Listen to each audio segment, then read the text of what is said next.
Hello everyone. आज solve करेंगे short answer questions maths सीएफक्यू के।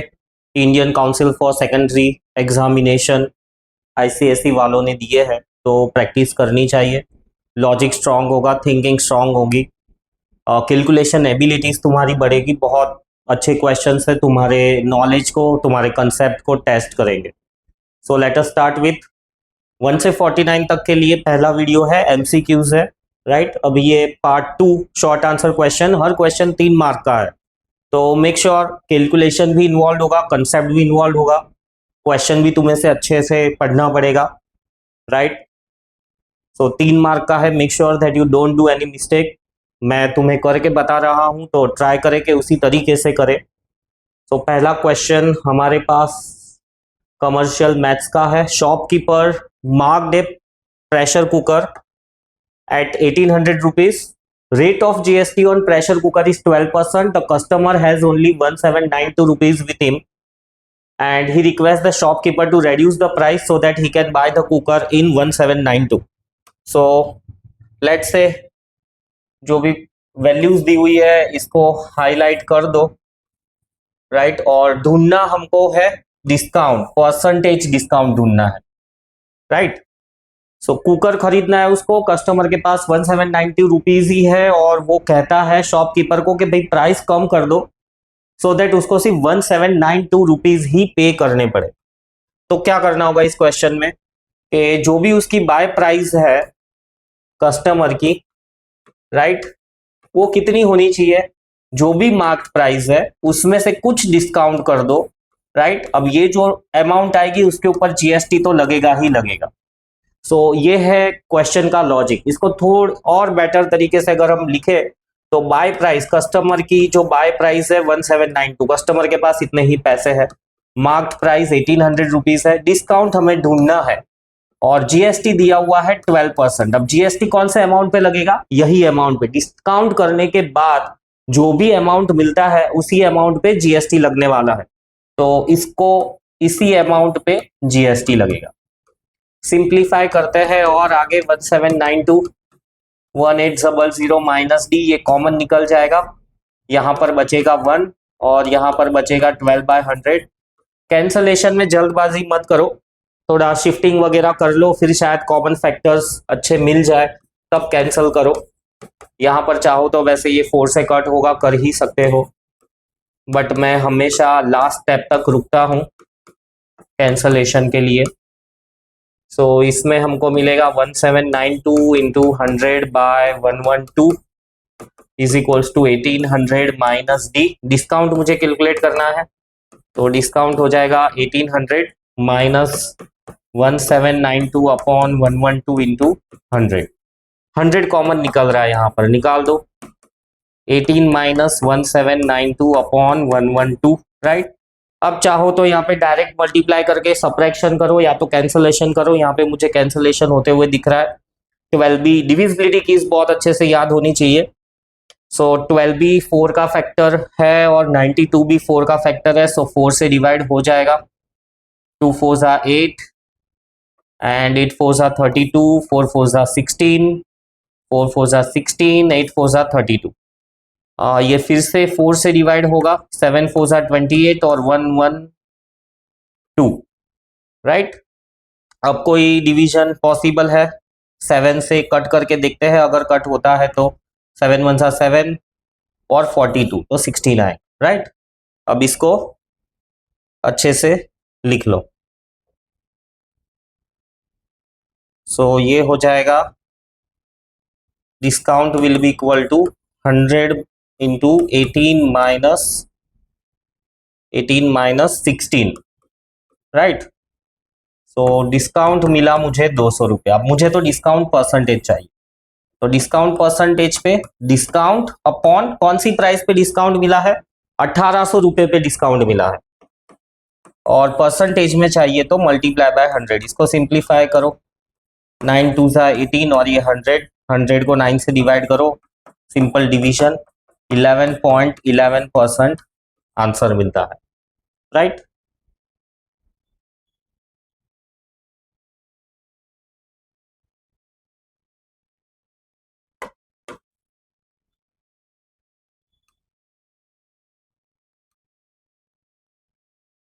फिर नेक्स्ट क्वेश्चन है 51 नंबर वाला।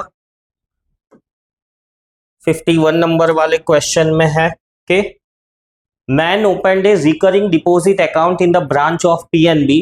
रिकरिंग डिपॉजिट का क्वेश्चन है, तो चाहो तो ऐसे मार्क भी कर लो कि भाई रिकरिंग डिपॉजिट है।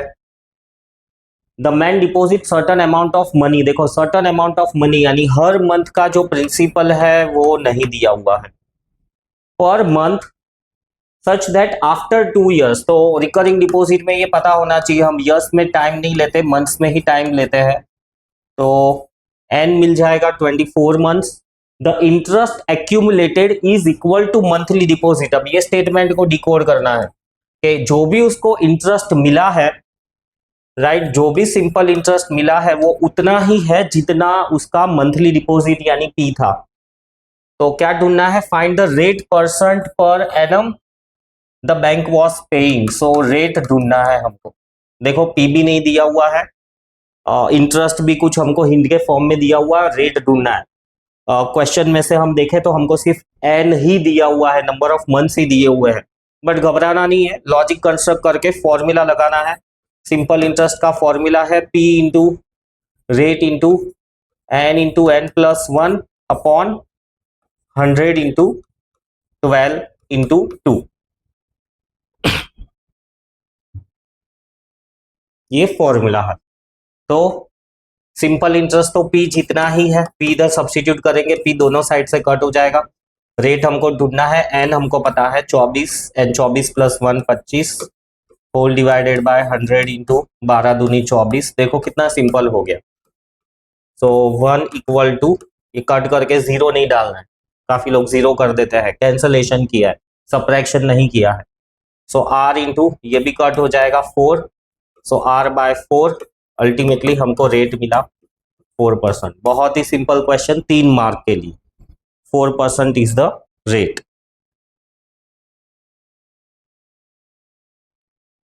नेक्स्ट क्वेश्चन है commercial mathematics shares and dividends का। सो क्या है क्वेश्चन? अक्षय बाइज 350 शेयर्स, यानी वो 350 शेयर्स खरीद रहा है ऑफ 50 रुपीज पार वैल्यू, यानी फेस वैल्यू दी हुई है 50 रुपया। The dividend declared by the company is 14%। Capital D लिखो, स्मॉल डी लिखो, कोई फर्क नहीं पड़ता, क्योंकि डी एक ही बार यूज होता है, एक ही बार यूज होता है, मतलब डी से डिविडेंड ही रिप्रेजेंट होता है, तो कैपिटल डी यूज करो, स्मॉल डी यूज करो, कोई प्रॉब्लम नहीं है। डिविडेंड 14% है और return percent from his shares, यानी रेट ऑफ रिटर्न दिया हुआ है 14%। ये रेट ऑफ रिटर्न के लिए बहुत अलग अलग वर्ड्स यूज करती है अलग अलग text book. Rate of return बोलते हैं एनुअल इंटरेस्ट या परसेंट ऑफ एनुअल इनकम, ऐसे काफी सारे ट्विस्टेड वर्ड्स यूज होते हैं। मैं इसको रेट ऑफ रिटर्न कहता हूँ। इसका मतलब ये है कि उसने जो भी इन्वेस्टमेंट किया था तो ईयरली उसको कितना परसेंट रिटर्न मिल रहा है। Return percent from his shares is 10%। Find the market value of each share. तो मार्केट वैल्यू ढूंढने के लिए कहा हुआ है, तो मार्केट वैल्यू ढूंढने के लिए रेट ऑफ रिटर्न दिया हुआ है। रेट ऑफ रिटर्न का फॉर्मूला लिख देते हैं। रेट ऑफ रिटर्न कैसे मिलेगा? Dividend upon investment into 100। अब चाहो तो यहाँ पे ही सब्स्टिट्यूशन करते जाओ, या तो अलग से लिख दो कि डिविडेंड कितना मिलने वाला है, अलग से भी कैलकुलेट कर सकते हो, यहाँ पे भी लिख सकते हो, it's all up to you.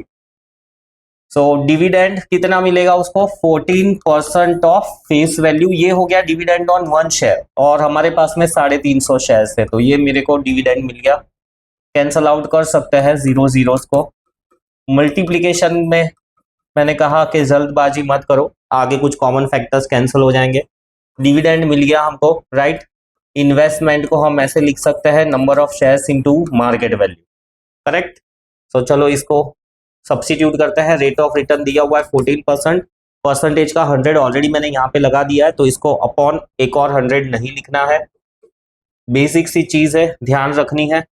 Dividend already मैंने कैलकुलेट कर दिया है, 14 इंटू 5 इंटू 35, और इन्वेस्टमेंट होगा उसका number of shares into market value into 100। Market value को अदर साइड शिफ्ट कर दो, 14 into 5 into 35 upon 14 into 100, cancelling करेंगे तो 14 14 कैंसल हो रहा है। डिविडेंड परसेंट और rate of return percent same है? नहीं, रिटर्न परसेंटेज तो 10 दिया हुआ है, गलत लिखा हमने। रिटर्न परसेंटेज तो 10 है, तो करेक्शन करना है इधर। थोड़ा चेक कर लेना है बीच बीच में कैलकुलेशंस के गलती ना हो। इधर भी ये नहीं आएगा।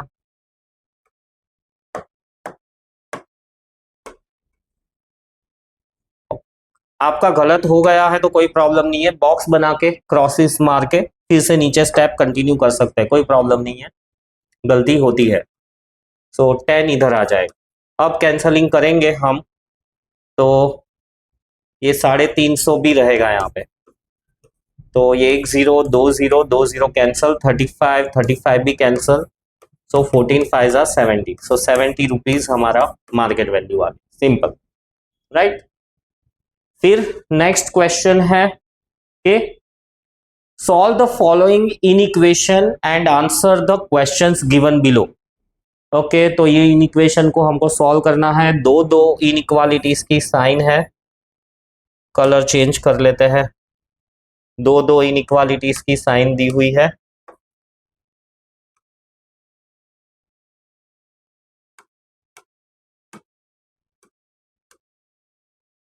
आपको भी अपने पास black pen, blue pen, pencil रखनी चाहिए, right.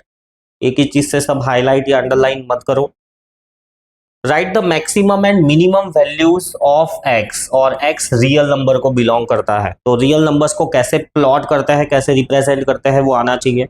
What will be the change in maximum and minimum values of x if x belongs to whole numbers. तो क्लियरली यहां पर यही चेक कर रहे हैं वो लोग कि आपको रियल नंबर्स, होल नंबर्स, इसके बीच में डिफरेंस पता है कि नहीं पता है। तो मैं आपको बता दूं कि होल नंबर्स जब हम कहते हैं तो वो ऐसे रिप्रेजेंट होते हैं 0 1 2 and so on up to infinity. Number line पे मैं प्लॉट करूं तो यहाँ पर आएगा 0 1 2 3 एंड सो ऑन। अब मुझे 0 1 2 ये तीन ही डिजिट्स प्लॉट करने हैं, तो होल नंबर्स को प्लॉट करने के लिए आप ऐसा कर सकते हैं, रेस करो और डार्क सर्कल कर दो, रेस करो और डार्क सर्कल कर दो, तो ये तीन ही नंबर्स आएंगे, राइट। अगर मेरा सॉल्यूशन सेट है कि भाई 0 1 और 2 और मुझे दिया हुआ है कि होल नंबर्स को बिलोंग करता है, तो ऐसे ही रिप्रेजेंट करना है। पर अगर मेरा सेम सॉल्यूशन सेट है 0 1 2 और अगर ये रियल नंबर को बिलोंग करता है, तो जो नंबर लाइन होगी वो कुछ ऐसी बनेगी। 0 1 2 रियल नंबर्स का मतलब है कि सारे नंबर्स आ गए, 0 2 तो इंक्लूड होंगे, उसके बीच के सारे नंबर्स आएंगे, तो ऐसे प्लॉट कर सकते हैं।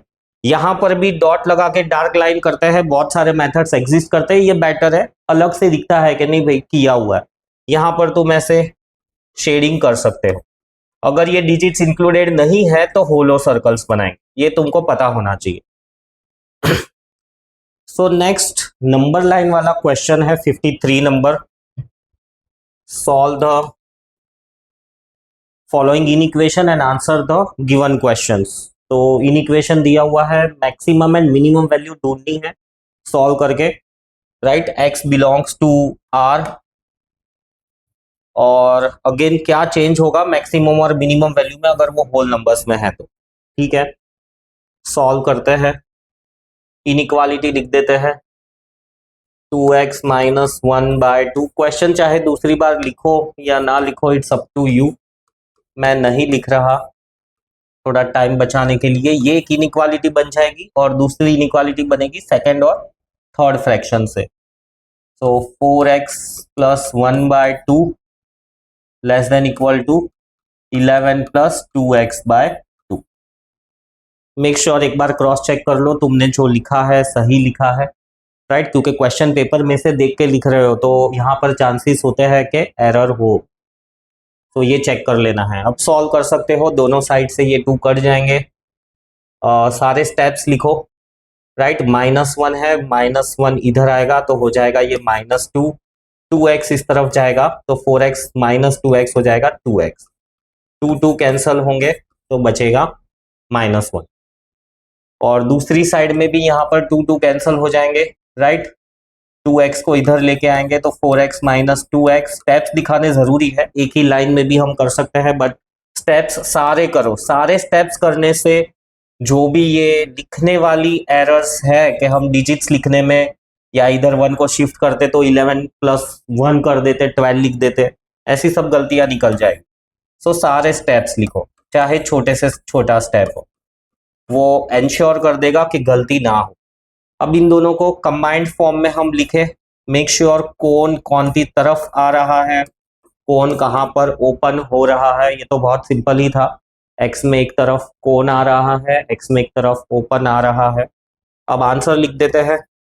एक आंसर है what, right the maximum value.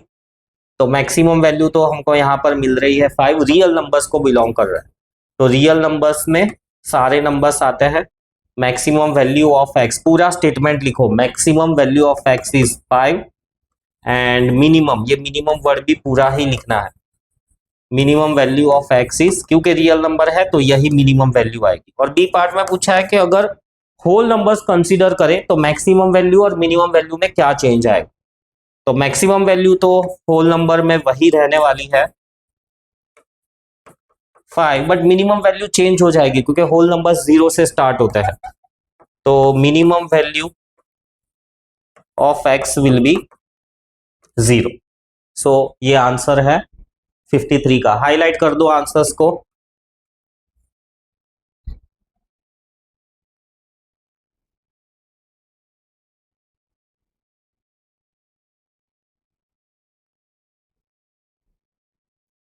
फिर नेक्स्ट क्वेश्चन 54 नंबर वाला।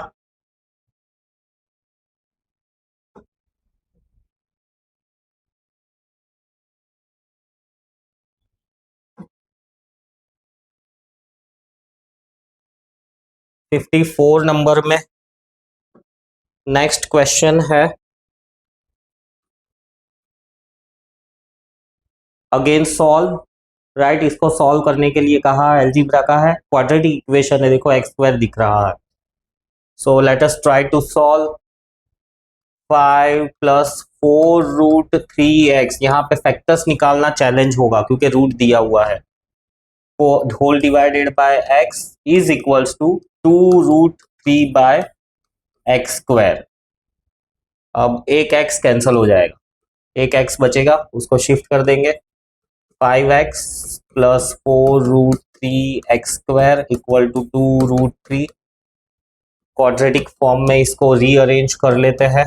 x² + 5x - 2√3 equal to 0। अब हमको इसके फैक्टर्स निकालने हैं। So comparing it with ax² + bx + c equal to 0। लिख ही सकते हो, ऐसा कोई प्रॉब्लम नहीं है। बस यहाँ पे एक कमेंट डाल दो कि कंपेयरिंग। क्यों कंपेयर करना है? क्योंकि यहाँ पे रूट में दिख रहा है तो मे बी कोई डायरेक्टली इसको ए सी कैलकुलेट कर सके, ना कर सके। तो ए सी तुमको क्या मिलेगा? 4√3 इंटू 2√3 माइनस है, ध्यान रखो मैंने कहा कि सारे स्टेप्स करने हैं। तो -24 मिला। √3 इंटू √3 3, 4 2 12 एंड 12 3 36। ऐसा क्रॉस चेक करते रहना चाहिए तो मिस्टेक नहीं होगी। सॉरी, 4 2 8 और 8 3 24, 24 ही सही था।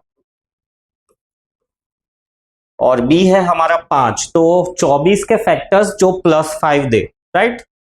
तो चाहो तो इसको फैक्टराइज कर लो, इसका डायरेक्टली तुम्हारे दिमाग में आ जाता है कि 8 3 24 होता है तो लिख दो। नहीं तो ऐसा फैक्टराइज करके तुम ढूंढ सकते हो कि 3 × 2 × 2 × 2, ये एक हो गया। तो 6 × 4 आ सकता है, 3 × 8 आ सकता है, फिर 3 2 6, 6 2 12 × 2 आ सकता है।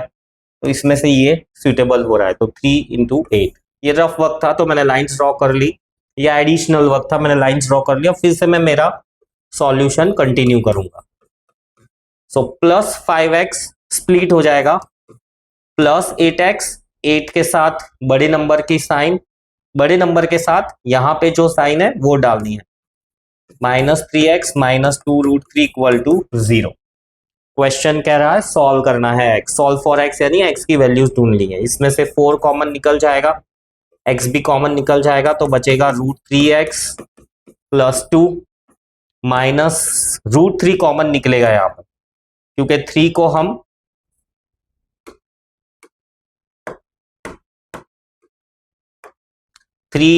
√3 इंटू √3 लिख सकते हैं, तो √3 कॉमन निकल जाएगा, बचेगा √3x माइनस 2 इक्वल टू 0।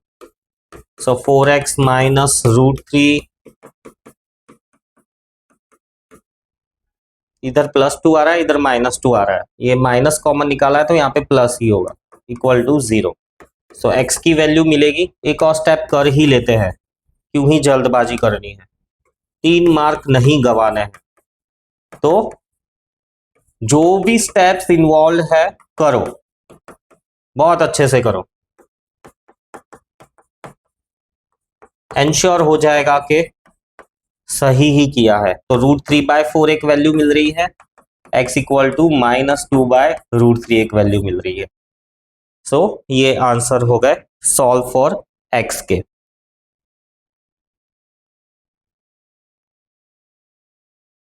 फिर 55 नंबर वाला क्वेश्चन, 55 नंबर वाला क्वेश्चन कहता है कि the marked price of the toy is same as the percentage of GST that is charged। हाँ, देखो कैसा ट्विस्ट देकर रखा हुआ है। 55 नंबर का क्वेश्चन है और ऐसा कहा है कि marked price is equals to जो भी जीएसटी चार्ज हो रहा है, जीएसटी का जो भी परसेंटेज, जीएसटी हमेशा परसेंटेज में होता है, तो जो जीएसटी का परसेंटेज है, लेट्स से अगर 12% का जीएसटी है, ये मैं तुमको समझाने के लिए लिख रहा हूं, ऐसा तुमको एग्जाम में नहीं लिखना है। अगर तुम्हें ऐसा कुछ करना है तो लाइन ड्रॉ करके यहाँ पर रफ वर्क तुम कर सकते हो। तो अगर 12 रुपए का जीएसटी है तो उसकी मार्क्ड प्राइस भी 12 रुपया ही है। फिर the price of the toy is ₹24 including GST, taking the marked price as x, form an equation and solve it to find x। तो अगेन ये क्वाड्रेटिक इक्वेशन ही बनेगा। तो इस स्टेटमेंट को फिर से डिकोड करते हैं। क्या कहता है ये स्टेटमेंट के the price of the toy is 24 rupees including GST. So ये इक्वेशन है हमारा, बट इन लोगों ने ऐसा भी कहा है कि भाई मार्क्ड प्राइस जो है वो है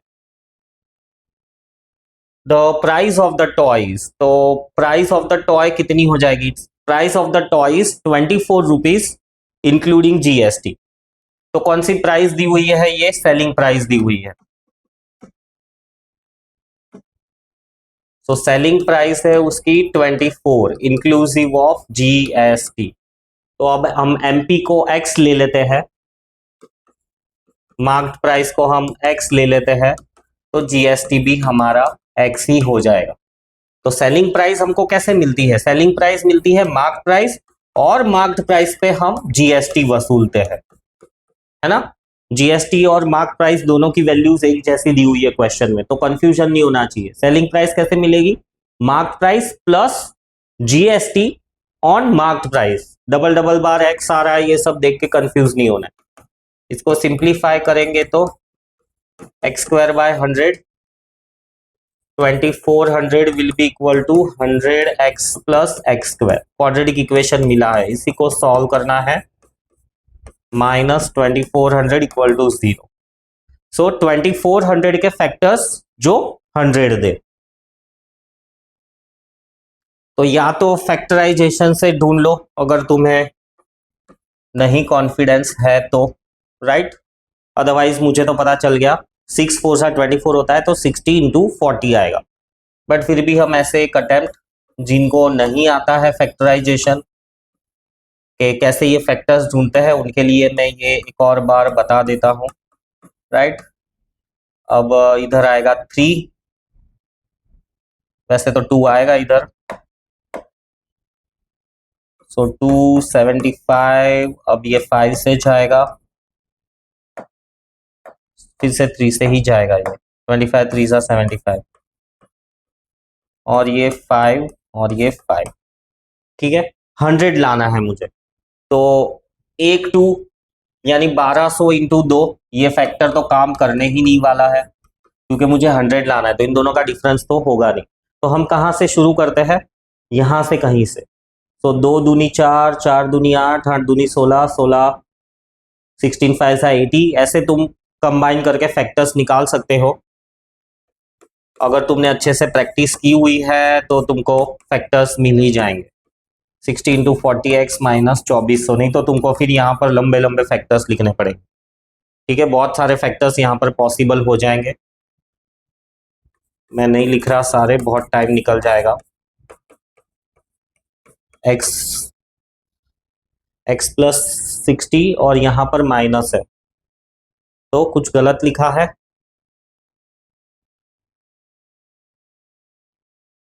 अब यहाँ पर माइनस 2400 दिया हुआ है, तो जो भी मैंने फैक्टर्स ढूंढे ये गलत ही है, तो ये नहीं चलेगा। फिर से फैक्टर्स ढूंढते हैं। अब फैक्टर्स ढूंढने के लिए हम एक और काम कर सकते हैं, क्योंकि यहाँ पे 0 0 कॉमन है, तो 24 पे ही फोकस करते हैं। 2400 ना लेके हम 24 पे ही फोकस करते हैं। तो 24 के फैक्टर्स आएंगे 12, 6, 3, राइट। तो 3 दूनी 6, 6 दूनी 12 इंटू 2। अब 12 इंटू 2 मुझे 10 दे देगा, और 100 तो कॉमन है, तो 12 टू सा यहाँ पर सेट हो जाएगा। तो प्लस 1200, 100 कॉमन लिया था ना मैंने, तो 1200 माइनस 120, 1200 नहीं 120, 120 x माइनस 20 x, ये मुझे देगा 2400। सो x common, x plus 120 minus 20 common, तो x प्लस 120। सो x की वैल्यू मिलेगी या तो 120 या x की वैल्यू मिलेगी 20। अब x क्या होने वाला है? x है हमारी मार्क प्राइस, तो मार्क प्राइस नेगेटिव में तो हो नहीं सकती, तो लिख दो mark price will be equal to 20 rupees. Answer को हाईलाइट करना है, यहां पर करके छोड़ नहीं देना, आंसर लिखकर हाईलाइट करना है। तो ढूंढना था हमको, taking the mark price form an equation and solve it for x। तो मार्क प्राइस 20 रुपया मिली, और जीएसटी भी सेम ही है, तो जीएसटी भी हम लिख सकते हैं कि जीएसटी 20% है। फिर नेक्स्ट पे जाते हैं।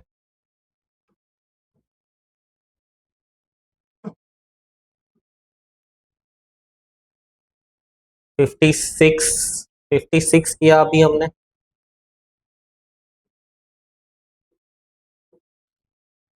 नहीं हमने 55 किया, 56 नंबर रह गया, तो 56 करते हैं। सो नेक्स्ट क्वेश्चन है 56 नंबर वाला। क्वेश्चन कहता है कि the mean proportional between the two numbers is 6। तो मीन प्रोपोर्शनल हमेशा दो नंबर्स के बीच में ही होता है, तो हम ऐसा एज्यूम कर लेते हैं कि let the numbers be x and y. तो root x y mean proportional का ये फॉर्मूला है, दिया हुआ है 6, तो इससे हमको मिलेगा एक्स वाई इक्वल टू 36।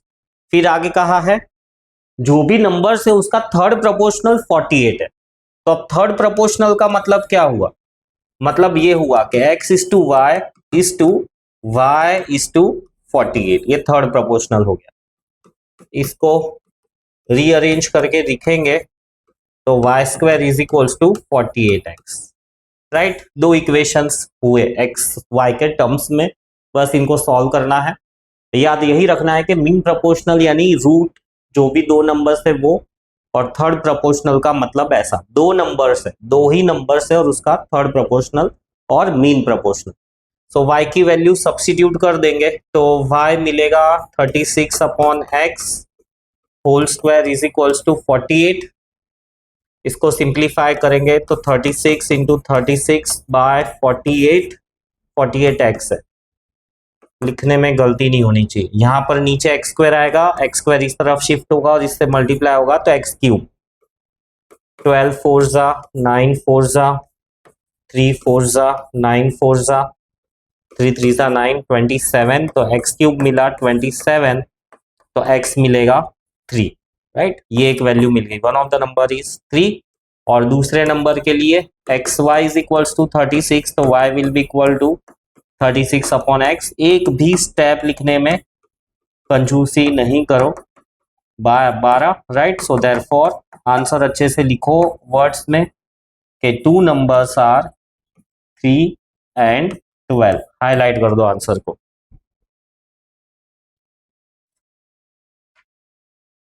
फिर नेक्स्ट 57 नंबर वाला क्वेश्चन,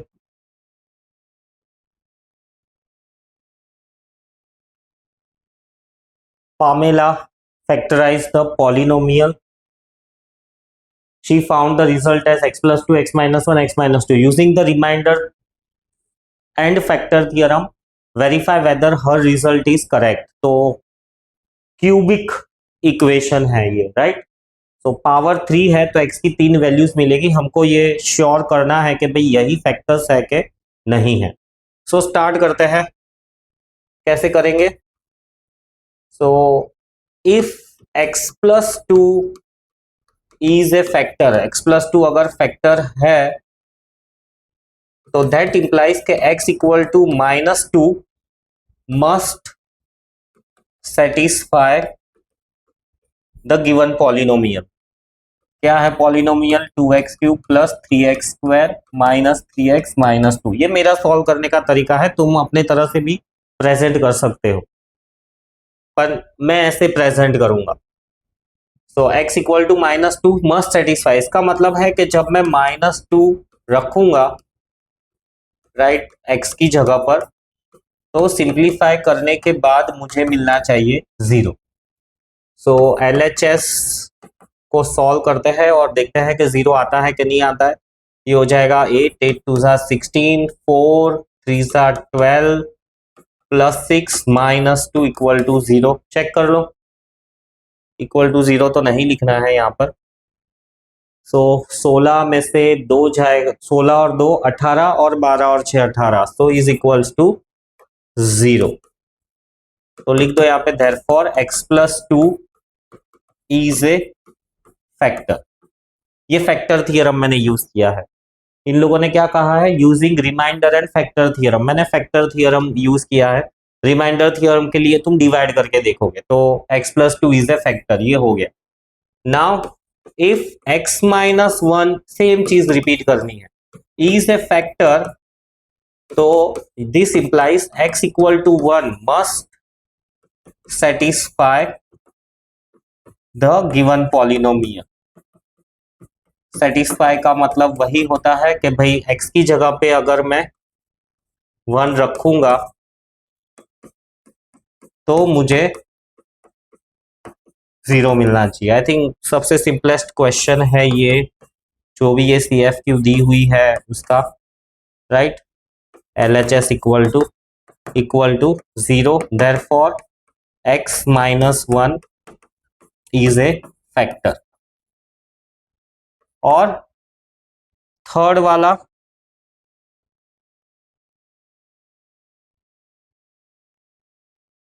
वाले के लिए, थर्ड वाला कौन सा है? x minus 2।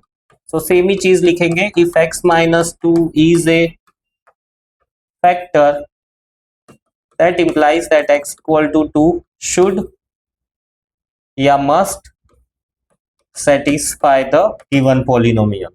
so x equal to 2 substitute करेंगे तो 2 क्यूब 2 का square minus 3 into 2 minus 2 equal to 0। Let's check, 8 दूनी 16 प्लस 2 दूनी 4 12 minus 6 minus 2, LHS equal correct. तो यहां पर not equal to 0, hence x minus 2 is not a factor. अब अगर x माइनस 2 फैक्टर नहीं है तो सही फैक्टर कौन सा है वो भी हमको ढूंढ के बताना है। तो एक फैक्टर हमको पता है x प्लस 2, दूसरा फैक्टर मुझको पता है x माइनस 1, तीसरा फैक्टर कौन सा है? तो तीसरा फैक्टर ढूंढने के लिए मैं रिमाइंडर थियरम यूज करूंगा, या तो x प्लस 2 से डिवाइड करूं या x माइनस 1 से डिवाइड करो, दोनों में से किसी से भी डिवाइड करो। तो क्या हो जाएगा? ये क्यूबिक इक्वेशन क्वाड्रेटिक में कन्वर्ट हो जाएगा और फिर क्वाड्रेटिक को सिंप्लीफाई करना इजी है, फैक्टराइजेशन मेथड से हम उसको सिंप्लीफाई कर सकते हैं। सो ये डिवीजन आना चाहिए, x के साथ क्या मल्टीप्लाई करेंगे तो यहाँ पे 2x³ मिलेगा। सो 2x² मल्टीप्लाई करेंगे तब जाके यहाँ पे 2x³ मिलेगा, और -1 को भी मल्टीप्लाई करेंगे तो -2x²। सबट्रैक्शन करना है तो साइन चेंज करनी है, ये कैंसिल हो जाएगा, बचेगा 5x² -3x -2। अब x के साथ क्या मल्टीप्लाई करेंगे तो 5x² मिलेगा, तो +5x मल्टीप्लाई करेंगे तो 5x² मिलेगा, और सेम 5x को -1 से भी मल्टीप्लाई कर देना है, सबट्रैक्शन करना है, साइन चेंज, ये कैंसिल हो जाएगा, 2x -2। अब x के साथ क्या मल्टीप्लाई करेंगे तो हमको 2x मिलेगा, ऑब्वियसली 2x -2 माइनस और प्लस, ये मिल गया मुझे 0। अब क्या करना है मुझको, अब बस मुझे इसको फैक्टराइज करना है। सो 2x² + 5x + 2 तुम्हारे पास सप्लीमेंट्री है तो ऐसे ऊपर से नीचे लिखते जाओ, नेक्स्ट पेज पे चले जाओ। इसको फैक्टराइज करना है हमको, तो 4 5 के ऐसे फैक्टर्स, राइट, 5 के ऐसे फैक्टर्स जो मुझको 4 दे। एक बार डिवीजन चेक कर ले कि कहीं पे भी कुछ गलती नहीं होनी चाहिए, फिर ही आगे बढ़े। तो 4 कैसे फैक्टर्स जो 5 दे, तो सिंपल 4 1 4, कोई ज्यादा चैलेंज नहीं है, एक्सेप्ट के लिखने में गलती नहीं होनी चाहिए, x + 2। सो ये हो जाएगा 2x + 1 और दूसरा हो गया x + 2। अब x -1 तो ऑलरेडी फैक्टर था, x + 2 भी फैक्टर था, वो हमने क्रॉस चेक किया, तो तीसरा फैक्टर है x + 1। सो यहाँ पे हम और अच्छे से ऐसा आंसर लिख सकते हैं,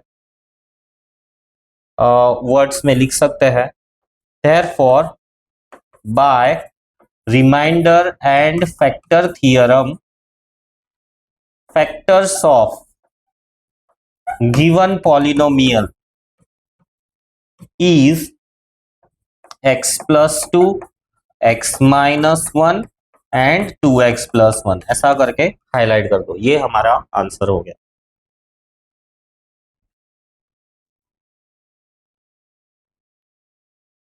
फिर नेक्स्ट क्वेश्चन एल्जिब्रा का, मैट्रिक्स इसका है, find the matrix M so that this and L is a identity matrix। Identity matrix यानी 1 0 0 1 2x2 की ही है। सो हमको M ढूंढना है, तो पूरा क्वेश्चन फिर से ना लिख के मैं ऐसा रिप्रेजेंट कर देता हूं कि लेट M बी ABCD, ऐसा ले लेता हूं मैं M को, ठीक है।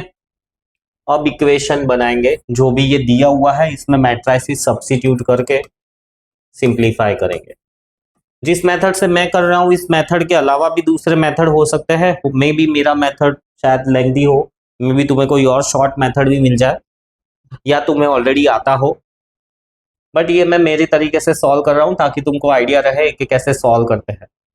हाफ ऑफ ए की वैल्यू दी हुई है -6042, फिर -2 इंटू बी की वैल्यू दी हुई है 1013, और फिर 5L, और L की वैल्यू पता है हमको 1001। बस अब इसको कंपेयर ही करना है, बहुत ज्यादा चैलेंजिंग सम नहीं है, मैट्रिसेस इजी ही है।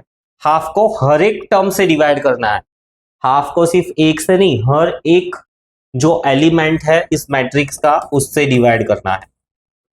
चाहो तो वो डिवीजन वाला स्टेप भी दिखा सकते हो।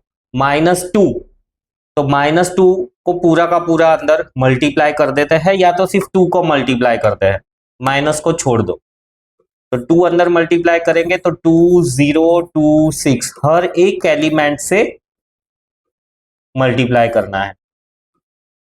अब यहाँ पर माइनस भी मल्टीप्लाई कर देते तो नेक्स्ट स्टेप में सीधा हमको एडिशन ही करना रहता, तो लेट्स से माइनस भी मल्टीप्लाई कर ही देते हैं। तो अब नेक्स्ट स्टेप में सब कुछ ऐड ही करना है, तो -3 -2 +5 0 +0, करस्पॉन्डिंग एलिमेंट्स को ऐड कर दो, 2 -2, 2 -2 और +0, फिर 1 -6 और +5। सो और कुछ भी नहीं, मुझे जो m की वैल्यू मिल रही है वो मिल रही है 0 0 0 0, right. So therefore find the matrix m is equals to 0, और ऐसे भी आंसर लिख दो कि m इज इक्वल्स टू 0 0 0 0। ये है सही जवाब, हाईलाइट कर देना है उसको, मैट्रिक्स m की वैल्यू 0 0 0 0। फिर नेक्स्ट क्वेश्चन है 59 नंबर वाला, एपीजीपी का क्वेश्चन है। Write the nth term of an arithmetic progression consisting of all whole numbers which are divisible by 3 and 7। तो होल नंबर्स यानी 0 से स्टार्ट होते हैं, राइट। तो पहले होल नंबर्स होंगे 0 1 2 3 4 5 6 सो ऑन, राइट। ऐसा लिख सकते हो होल नंबर्स इक्वल। पर अब इसमें से वैसे नंबर्स लेने हैं जो 3 से भी डिविजिबल है और 7 से भी डिविजिबल है। So whole numbers divisible by 3 and 7, तो उसका कौन सा सेट बनेगा, राइट। सो उसका सेट बनेगा, पहले 3 वाला ले लेते हैं, तो 3 और 7 दोनों से डिवाइड होना चाहिए, तो सिर्फ 3 से डिवाइड होने वाले कौन से हैं। सो 3 से डिविजिबल होंगे, 3 का टेबल 3 1 3, 3 2 6, 3 3 9 एंड सो ऑन। और 7 से डिविजिबल कौन से होंगे, 7, राइट। 7 2 14, 21। सो 21 3 से भी डिविजिबल है और 7 से भी डिविजिबल है, राइट। सो ऐसे दोनों से डिविजिबल हो वैसे नंबर का nth टर्म लिखना है, मतलब तुम्हें कॉमन डिफरेंस आइडेंटिफाई करना है। अब यहाँ पर थोड़ा ध्यान से देखोगे तो ये एक अलग सीरीज है, ये एक अलग सीरीज है, बट हमको तो एक ही सीरीज चाहिए जिसमें दोनों से डिविजिबल हो। अब दोनों से डिविजिबल में क्या चेक करना है कि दोनों ही प्राइम नंबर है, तो हम यहाँ पे कंक्लूजन लिख सकते हैं कि hence required AP must be multiple of 21। दोनों ही प्राइम नंबर है, इसीलिए इसकी जगह पे अगर ऐसा दिया रहता 4 और 6, तो एक 2 कॉमन फैक्टर हटा दे तो 2 और 3, राइट। 2 और 3 बचा, तो 6 के डिविजिबल सारे नंबर्स हम लिख देते कि अगर वो ऐसा कहते हैं कि 4 और 6 दोनों से डिविजिबल चाहिए, तो 4 और 6 से दोनों से डिविजिबल वाले नंबर्स कौन से आएंगे। तो आई थिंक इसमें भी सेम ही आएगा कि भाई अगर वो 24 के मल्टीपल्स है तो वो 4 से भी डिविजिबल होंगे और 6 से भी डिविजिबल होंगे। यहाँ पर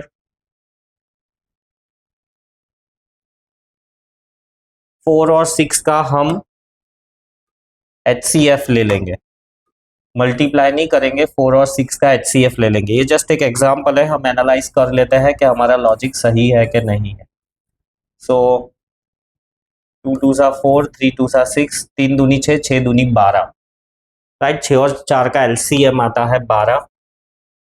सो 12 के जो मल्टीपल्स होंगे ये इन दोनों से डिविजिबल होंगे।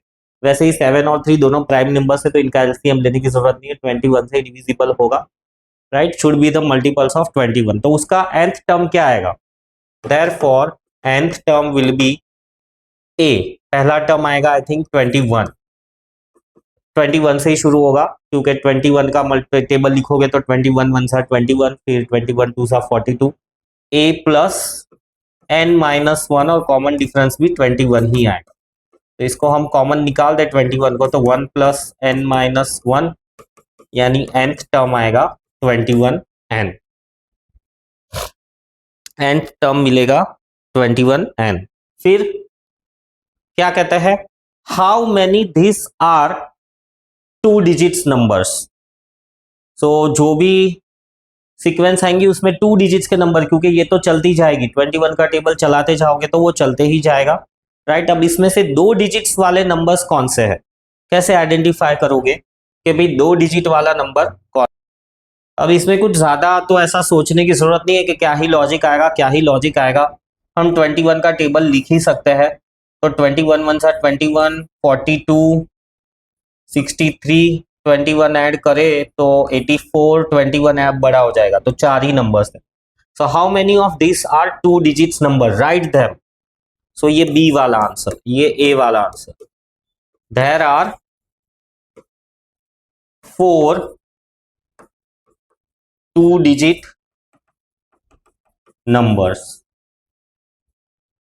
दे आर, कैसे ढूंढा वो सब कुछ नहीं देखना है, हमने हमारा रफ वर्क साइड में बताया हुआ है, जो भी एग्जामिनर है वो समझ जाएगा। राइट, ये हुआ। फिर C, find the sum of first 10 terms of this AP. So इस एपी के फर्स्ट 10 नंबर्स हमको ढूंढने हैं। So sum of the first 10 terms will be equal to A plus नहीं, सम ऑफ n टर्म्स का फॉर्मूला, पहले formula लिख दो, वो अच्छी आदत रहती है। Sum of n terms will be equal to n/2 into 2a plus n-1 into d। Common difference भी 21 ही है। So sum of 10 numbers will be 2 into 21, सारे स्टेप्स लिखो, 9 इंटू 21, 5 इंटू 21 कॉमन निकल जाएगा, और 9 प्लस 2 तो 11 आ जाएगा। अब इसको मल्टीप्लाई कर दो, 11 5 55, 55 इंटू 21 11, तो 1155, ये सी वाला जवाब। सो ये रहा हमारा 59 नंबर वाला सॉल्यूशन। 3 मार्क का क्वेश्चन है, तीनों 1-1 मार्क के मिलेंगे तुमको। फिर 60 नंबर का क्वेश्चन,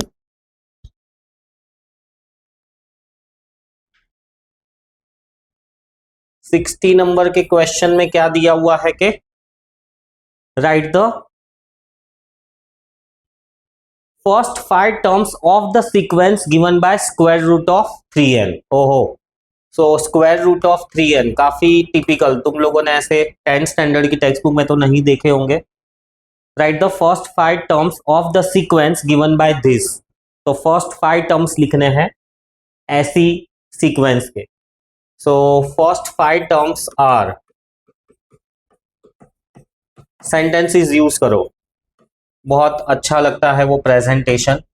पहला पावर 1 आएगा, फिर दूसरा पावर 2 आएगा, फिर तीसरा पावर 3 आएगा, फिर चौथा पावर 4 आएगा, फिर पांचवा पावर 5 आएगा। क्या हो गया भाई? आ,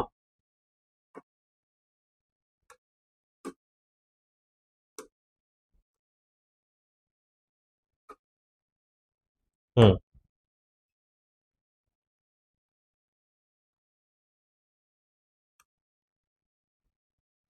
60 नंबर वाला क्वेश्चन कर रहा है, और ये पांचवा टर्न आएगा पावर 5। ठीक है, और अच्छे से लिखना चाहो तो √3 raise to the power 3/2, right, 3 raise to the power 4/2, 3 raise to the power 5/2, या इसको ऐसे भी लिख सकते हैं, लिख दो, सारे फॉर्म लिख दो, वो मे भी आगे का कैलकुलेशन करने में काम आए। क्या बोला है? If the sum of its first 10 terms is p, तो find the value of p। तो इसके बहुत अलग अलग फॉर्मेट हम लिख सकते हैं, लिख ही दो, काम में आ जाए। 3 का क्यूब हो जाएगा 27, और फिर 27 का रूट, तो वो हो जाएगा 3√3। ये क्या हो जाएगा?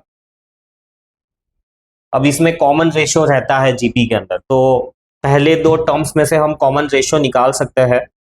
रफ वर्क में देख लो, कॉमन रेशियो आर हो जाएगा 3/√3, यानी कॉमन रेशियो होगा √3। फिर तीसरे और दूसरे टर्म्स में से भी क्लैरिफाई कर लो कि क्या वही मिल रहा है। हाँ, वही मिल रहा है, √3।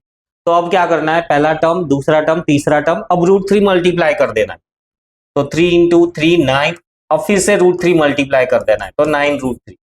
चाहो तो इसको तुम आगे और सिंप्लीफाई करके चेक कर सकते हो। तो ये हमको 5 टर्म्स मिले। देखो, मैंने सारे फॉर्मेट लिखे हैं, तो जैसे एग्जामिनर अपना की लेकर बैठ रहे हैं, तो जो भी जिस भी फॉर्म में हो उसको राइट देना ही होगा, क्योंकि मैंने सारे फॉर्मेट्स लिखे हुए हैं। अब इज द सीक्वेंस एपी और जीपी, तो ये तो मैंने लिख दी है, उन लोगों ने बोला है राइट द फर्स्ट 5 टर्म्स, यहाँ पे ए बी सी कुछ नहीं मेंशन किया है, तो हमको लिखना ही लिखना है। अब ए करके आंसर लिखो कि भाई सीक्वेंस इज जीपी। उन लोगों ने जीपी यूज किया तो हम भी जीपी यूज करेंगे, तो वर्ड सीक्वेंस पूरा लिखो। फिर B, if the sum of its first terms, तो sum of the GP, sum of the N terms of the GP, sum of the N terms of GP कैसे आएगा, formula याद होना।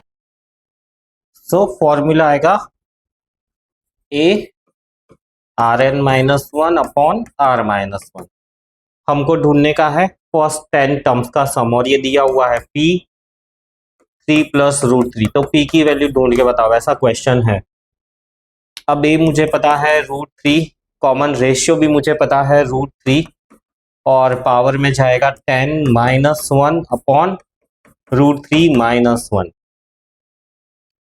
तो कैसे सिंप्लीफाई करोगे इसको, P 3 plus root 3 is equals to root 3 into, ये पावर में 10 है, यानी इसको ऐसे लिख सकते हैं 10/2। स्क्वायर रूट को पावर में ले जाओगे तो 10/2, ये हो जाएगा 5 अपॉन रूट 3 माइनस वन। ये रफ वर्क हटा देता हूं।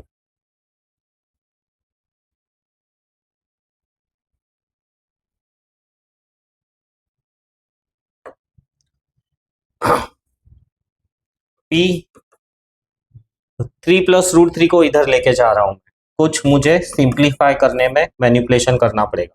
3 का पावर 5, 3 3 सा 9, 9 3 सा 27, 27 3 सा 81, 81 3 सा 243 माइनस वन, और नीचे आएगा रूट 3 माइनस वन, और यहां से ये टर्म जो मैं नीचे लेके गया 3 प्लस रूट 3, तो रूट 3 ये हो जाएगा 242, और नीचे यहां से 3 रूट 3 कॉमन निकाल सकता हूं मैं। सो रूट 3 माइनस वन, और यहाँ पे हो जाएगा रूट 3 प्लस वन। तो ये देखो ए प्लस बी, ए माइनस बी के फॉर्मेट में। सो देखो कितना इजीली सिंप्लीफाई हो गया, 242/2। सो ये हो गया 121। पी की वैल्यू है 121। इस तरह का क्वेश्चन है, अपने वर्क को एक बार गो थ्रू करो, राइट। So answer is 121। तीनों आंसर्स हमने कैलकुलेट कर दी। फिर नेक्स्ट क्वेश्चन है, नेक्स्ट पेज,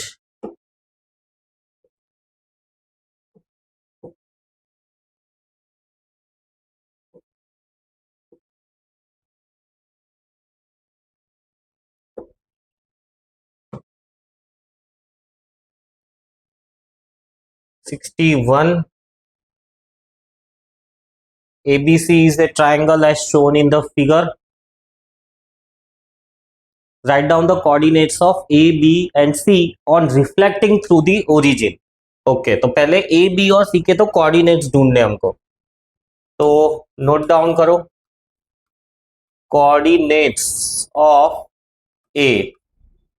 A के कोऑर्डिनेट्स क्या आएंगे, तो लाइंस खींचो, क्वेश्चन पेपर होगा ही तुम्हारे पास। तो ये 4 आएगा x कोऑर्डिनेट, और y कोऑर्डिनेट आएगा 5। सो 4,5। फिर b के कोऑर्डिनेट्स क्या होंगे, x कोऑर्डिनेट आएगा 0, y कोऑर्डिनेट आएगा 3, और c के कोऑर्डिनेट्स आएंगे, x कोऑर्डिनेट आएगा 3 और y कोऑर्डिनेट आएगा 0। अब क्या करना है, ABC को ओरिजिन में रिफ्लेक्ट करना है, तो A करते हैं। सो A when reflected in the origin, इसको भी बहुत अलग अलग तरीके से लिख सकते हो, चाहे तो वर्ड्स में भी लिखो, चाहो तो ऐसे भी लिखो, बिकम्स A डैश। सो 4,5 जब ओरिजिन में रिफ्लेक्ट करेंगे, तो ओरिजिन में रिफ्लेक्ट करने पे दोनों ही साइंस चेंज हो जाती है, तो ये हमको मिल गया A डैश, ठीक है। फिर B को जब ओरिजिन में रिफ्लेक्ट करेंगे तो वो बन जाएगा B डैश। तो B था 0,3, इसको ओरिजिन में रिफ्लेक्ट करेंगे तो हमको मिलेगा, दोनों ही कोऑर्डिनेट्स बदल जाते हैं तो बन जाएगा -3, और C को भी ओरिजिन में रिफ्लेक्ट करेंगे तो बनेगा C डैश। 3,0 को रिफ्लेक्ट करेंगे तो बन जाएगा -3,0, जीरो तो एज इट इज ही रहेगा, उसमें कोई चेंज नहीं आएगा। सो ये ए वाला पार्ट हमको मिल गया, हाईलाइट कर दो। फिर बी वाले पार्ट में क्या पूछा है कि write down the coordinates of the point which remain invariant, invariant यानी कोऑर्डिनेट्स बदलेंगे नहीं, on reflecting the triangle ABC on the x axis and y axis. तो अब लेट्स से ये पूरा का पूरा ट्राइंगल में एक्स एक्सिस में रेप्लिकेट करूंगा तो ये कुछ मुझको ऐसा बन के मिलेगा, मतलब ये वाला जो कोऑर्डिनेट है वो चेंज नहीं होगा। तो जब हम पूरा ट्राइंगल एक्स एक्सिस में रिफ्लेक्ट करते हैं तो x coordinate will remain invariant. So ऐसा लिख सकते हैं स्टेटमेंट के ऑन रिफ्लेक्शन या reflecting on x axis C remain invariant, ऐसा स्टेटमेंट में आंसर लिख सकते हो। और same way write down the coordinates of the point, तो कोऑर्डिनेट लिखना है सी रिमेन्स इनवेरिएंट, और कोऑर्डिनेट पूछा है तो कोऑर्डिनेट ऑफ सी आर 3,0। फिर on reflection on y axis, right same way यहाँ पे इसको यहाँ इस तरफ रिफ्लेक्ट करोगे तो ये ट्रायंगल कुछ ऐसा बनेगा। तो देखो ये इसका ए कोऑर्डिनेट भी चेंज हो गया, सी कोऑर्डिनेट भी कुछ चेंज हो जाएगा, right, but B coordinate as it is रहेगा। सो बी रिमेन इनवेरिएंट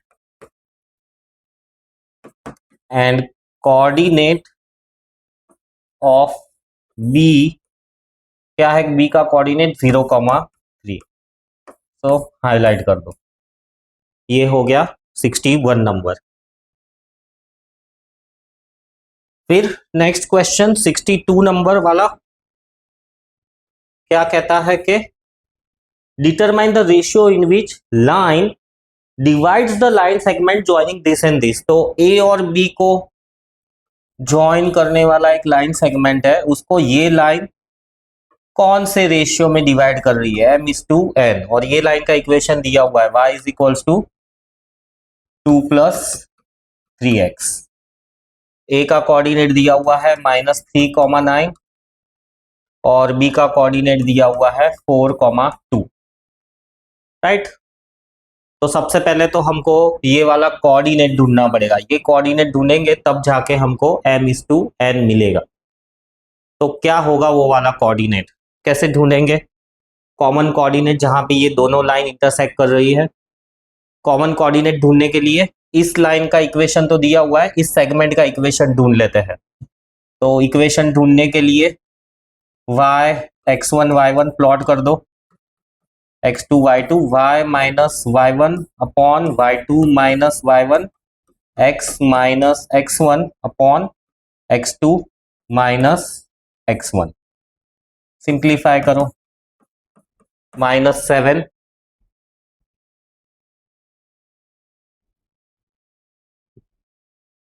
फिर x + 3 अपॉन 7, 7 कैंसिल, -1 बचेगा, -1 को शिफ्ट करेंगे तो y + x is equals to 6, right. अब ये दोनों इक्वेशंस को सिंप्लीफाई करो, तो x की जगह पे हम y की वैल्यू रख देते हैं, कैसे भी सिंप्लीफाई करो x की जगह पे वैल्यू रख देते हैं, तो x की जगह पे आएगा 6 - y, सिंप्लीफाई करो, 6 3 18, 18 + 2 20 -3y, और ये 3y इधर जाएगा तो 4y, और y मिल जाएगा मुझे 4, और y 4 मिला है तो x मिलेगा मुझे 2। तो ये कोऑर्डिनेट्स मिल गए मुझे 2,4। ये मे बी रफ वर्क भी हो सकता है, मे बी ये तुम्हारे सॉल्यूशन का पार्ट भी हो सकता है, मैंने नीट एंड क्लीन ही किया है। या यहाँ पर तुम ऐसे वर्ड्स में लिख भी सकते हो इसी चीज को और फिर सिंप्लीफाई करके दिखाओ, बट क्वेश्चन तो हमको यही पूछा है कि रेशियो ढूंढना है, तो ये सॉल्यूशन का हिस्सा होना ही चाहिए।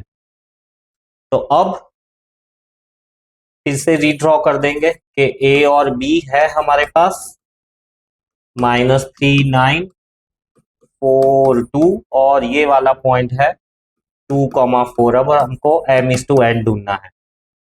तो x कोऑर्डिनेट कैसे मिलता है? x कोऑर्डिनेट विल बी, इसको लिख दो x1 y1 x2 y2। पहले फॉर्मूला लिख दो mx1 प्लस mx2 आएगा, क्रॉस में जाता है तो mx2 plus nx1 upon m plus n, और y कोऑर्डिनेट आएगा my2 plus ny1 upon m plus n। अब वैल्यूज पुट कर दो। x कोऑर्डिनेट ऑलरेडी हमको पता है 2, m x2 की वैल्यू है 4 प्लस x1 की वैल्यू है -3 तो -3n upon m plus n। और दूसरी तरफ आएगा y कोऑर्डिनेट भी हमको पता है 4, राइट। y2 की वैल्यू है 2 तो 2m, और y1 की वैल्यू है 9 तो plus 9n upon m plus n। Simplify करो इसको तो 2m plus 2n is equals to 4m minus 3n, क्या आएगा 5n equal to 4 minus 2 2m, और इस तरफ 4m plus 4n 2m plus 9n। तो 2m इक्वल टू 5n, कोई भी एक सब्स्टिट्यूट कर दो। तो 5n की जगह पे क्या लिख सकते हैं हम? 2m upon 5, n will be 2m upon 5। पर ये तो ऐसे नहीं होगा सॉल्व, इसको पैरेलली सॉल्व करना पड़ेगा। तो 5n minus 2m is equals to 0, और यहाँ पे मिला 2m minus 5n equal to 0, same ही मिल रहा है। अब हमको तो रेशियो ढूंढने के लिए बोला है, तो m/n तो हमको सेम ही मिल रहा है 5:2। यहाँ पर गलती की है, ये y आएगा 5, 4 नहीं आएगा, सिंप्लीफिकेशन मिस्टेक। वैसे यहाँ पर हमको जवाब सही लगता, पर एक बार गो थ्रू करेंगे तब हमको ऐसी छोटी मिस्टेक्स मिल जाएगी। तो जो भी सॉल्यूशन है उसको एक बार रिव्यू तो करना बनता ही है। सो यहाँ पे ये पूरा पार्ट में क्या चेंज होगा? y का कोऑर्डिनेट है 5 तो 2,5, तो यहाँ पर ही चेंजेस आएंगे। ये आएगा 5 तो ये होगा 5m, ये होगा 5n, और बाकी हिस्सा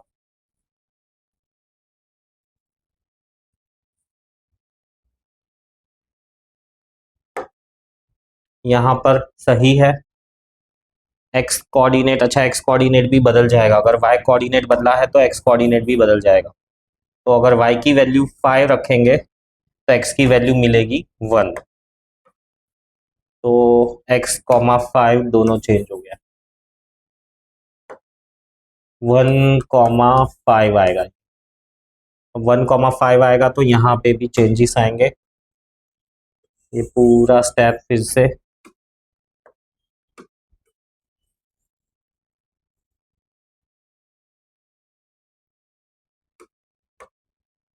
सो 1 m plus n is equals to 4m minus 3n, 4n is equals to 3m, तो m अपॉन n 4/3, तो ये m/n आ गया 4:3।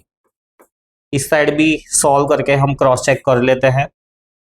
तो यहाँ पर था 5m plus 5n is equals to 2m plus 9n, right, 3m और 4n, तो m/n मिलेगा 4/3, सेम ही आया है, यानी ये सही जवाब है। सो छोटी सी मिस्टेक हुई थी यहाँ पर, इसलिए मैंने कहा कि सारे स्टेप्स करने हैं, सारे स्टेप्स करोगे तो ऐसी छोटी मिस्टेक्स अवॉइड कर सकते हो। फिर 63 नंबर वाला क्वेश्चन क्या कहता है?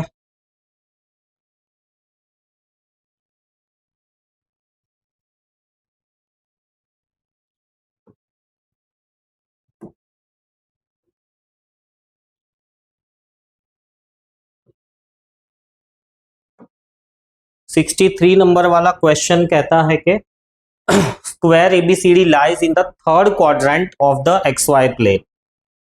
तो थोड़ा रफली इस क्वेश्चन को इंटरप्रेट करना चाहिए। एक्स वाई ये पहला, दूसरा और तीसरा, ठीक है, थर्ड क्वाड्रेंट में है। ये ए बी सी डी वाला स्क्वायर इधर है, such that its vertex A is at -3, -1। तो A coordinate, right, let's say ये ए कोऑर्डिनेट है, एक्स कोऑर्डिनेट भी नेगेटिव, वाई कोऑर्डिनेट भी negative, and the diagonal D B, अगर इसको हम ए ले लेते हैं तो A B C D, diagonal D B is equally inclined to both the axis. ये जो डायगोनल बनेगा ऐसा B D equally inclined to both the axis. Equally inclined का मतलब है कि यहाँ पे जो एंगल थीटा बन रहा है वही एंगल यहाँ पे बन रहा है थीटा। तो ये जो ट्रायंगल बनेगा इसमें से बहुत इजीली हम कह सकते हैं कि कोऑर्डिनेट्स तो 90 डिग्री बनाते हैं, ये भी 45 होगा और ये भी 45 होगा। अल्टीमेटली इस लाइन का स्लोप tan थीटा, राइट, यानी tan 45, यानी स्लोप हो जाएगा इसका 1। आगे पढ़ते हैं question. The diagonals AC and BD meet at 2,2। तो ये AC भी ड्रॉ कर देंगे, तो ये कोऑर्डिनेट हमको दिया हुआ है -2,2, इसका नाम है P। Slope of the BD, तो ये मैंने यहाँ पे रफली से कैलकुलेट किया है, यही डायग्राम फेयर में भी काम लगेगा, इसीलिए जो भी अपना वर्क एकदम नीट एंड क्लीन करो वही सॉल्यूशन का पार्ट होगा। तो A में आएगा slope of BD will be equal to tan theta equal to tan 45 equal to 1, ये आ गया, right. Equation of the AC, AC का इक्वेशन क्या होगा? अब ये स्क्वायर के डायगोनल्स 90 डिग्री पे बाइसेक्ट करते हैं, तो AC का स्लोप कितना आ जाएगा? Slope of AC will be equal to -1 upon slope of BD, क्योंकि परपेंडिकुलर है तो यही फॉर्मूला आएगा, तो slope of AC will be -1। Therefore equation of AC will be equal to y minus y1 is equals to slope into x minus x1 -2, y minus y1 and y minus y1, ये x1 ये y1, तो y minus y1 slope into x minus x1। Slope है -1, ये हो जाएगा x+2, brackets open करो, -x -2, तो y plus x is equals to 0। ये इक्वेशन बनेगा AC का।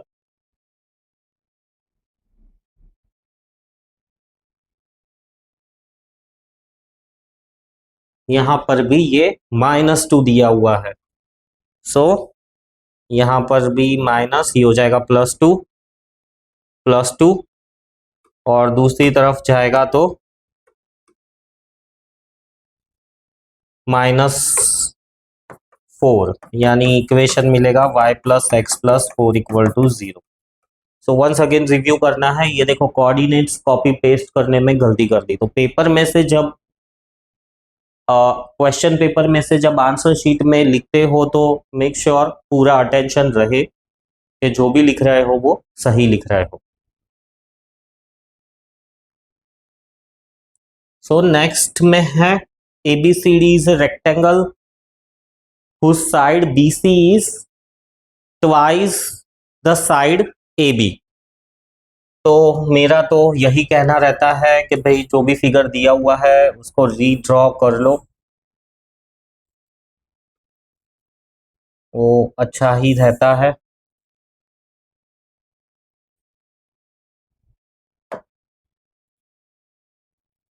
साइंस स्टूडेंट्स की ड्राइंग अच्छी होनी ही चाहिए। ABCDPQ। अब क्या कहता है क्वेश्चन के, ABCD is a rectangle where side BC is twice the AB। तो अगर AB की वैल्यू मैं x ले लेता हूं तो BC की वैल्यू आएगी 2x। और क्या दिया हुआ है कि ये दोनों ट्रायंगल सिमिलर है, ACQ और BAP ये दोनों सिमिलर है, तो find the area of BAP और ACQ, इसका रेशियो ढूंढना है।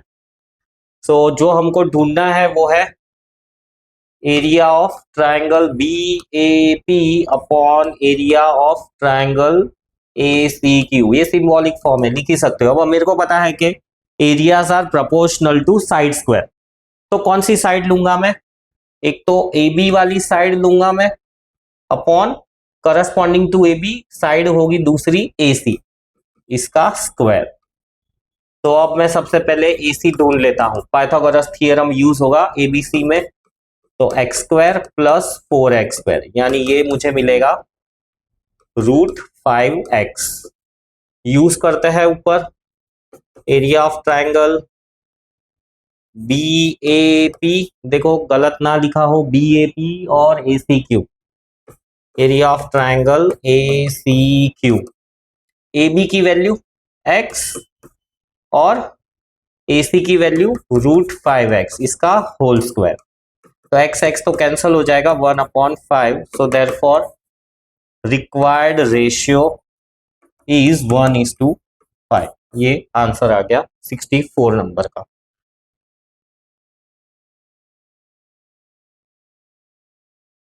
फिर next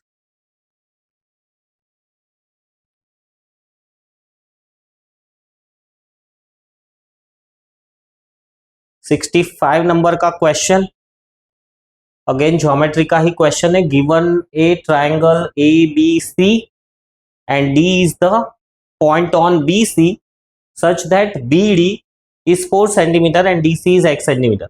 angle B A D is equals to angle C दिया हुआ है, A B is 8 centimetre, then prove that triangle A B D is similar to triangle C B A. तो इन दोनों को सिमिलर प्रूव करना है, तो हम फिगर ड्रॉ कर लेते हैं।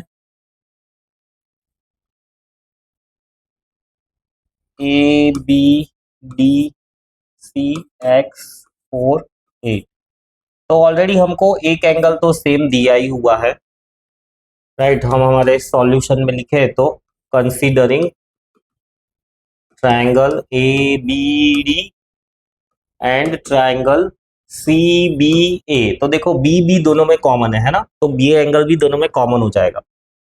तो angle B A D is equals to angle A C B, right, given. और एंगल ये वाला कॉमन है, तो A B D is equals to angle A B C common. So therefore by double A, या तो triple A भी कह सकते हैं, क्योंकि दो एंगल सेम है तो तीसरा एंगल सेम ही मिलने वाला। So by double A triangle A B D is similar to triangle C B A, ये हमने प्रूव कर दिया। फिर पूछा है find the value of x. अब ट्राइंगल्स सिमिलर है तो साइड्स प्रोपोर्शनल होंगी, राइट। तो let's say triangle A B D upon triangle A B C, इसकी प्रोपोर्शनलिटी ले तो लेट्स से इस एंगल के सामने वाला एंगल 4, एंड सेम वे ये एबीसी का था, एबीसी का था तो एबीसी में सामने वाला एंगल 4 नहीं है, ए बी दोनों ही ट्राइंगल सेम लिख दिए है, तो ए बी डी और ए बी सी, तो ए बी डी लेते हैं, तो ए बी डी में इसके सामने वाला angle B D side, sorry B D, और इसकी सामने वाली साइड ए बी। हमको एक्स ढूंढना है ना, तो एक्स मतलब ये ए बी सी में ए के सामने वाली साइड है, ए के पूरा ये एंगल, यानी ये वाला एंगल ए बी सी में ऐसे रिप्रेजेंट करोगे, राइट, ऐसे रिप्रेजेंट करोगे तो यहां पर आएगा ये वाला एंगल। सो बड़े ट्राइंगल में इसकी सामने वाली साइड आएगी 4 + x, या तो इसको बी सी लिख दो पहले, फिर सब्स्टिट्यूट करो बी सी, और छोटे ट्राइंगल में ये सामने वाली साइड आएगी ए बी, क्यों दोनों में ए बी आ रही है, ए बी सी, ये बी डी आएगी, कुछ गलत लिखा है ए बी डी, तो इसमें सामने वाली साइड ए बी आएगी। तो ट्राइंगल ए बी डी में ए बी डी के अंदर ये एंगल, इसको थोड़ा डार्क कर लेते हैं तो कंफ्यूजन ना रहे, राइट, ए बी डी तो ए बी डी में इसके सामने वाली साइड है बी डी, और ए बी सी में इसके सामने वाली साइड है A B. A B D में, ए बी डी में इसकी सामने वाली साइड है ए बी, ए बी, और ए बी सी में, ए बी सी में, ए बी सी में ये ट्रिपल वाला जो एंगल है उसकी सामने वाली साइड है बी सी, तो बी सी। अब इसमें वैल्यू सब्स्टिट्यूट कर दो, तो बी डी है 4, ए बी है 8, यहाँ पे भी 8 ही आएगा, ए बी सही है, हाँ ए बी तो कॉमन साइड है तो आएगी दोनों में, और बी सी यानी 4 प्लस एक्स। सिंप्लीफाई करो, ये तुमको आंसर दे देगा 4 plus x is equals to 16, x will be equal to 12। तो ये हमने सॉल्व कर दिया 65 नंबर।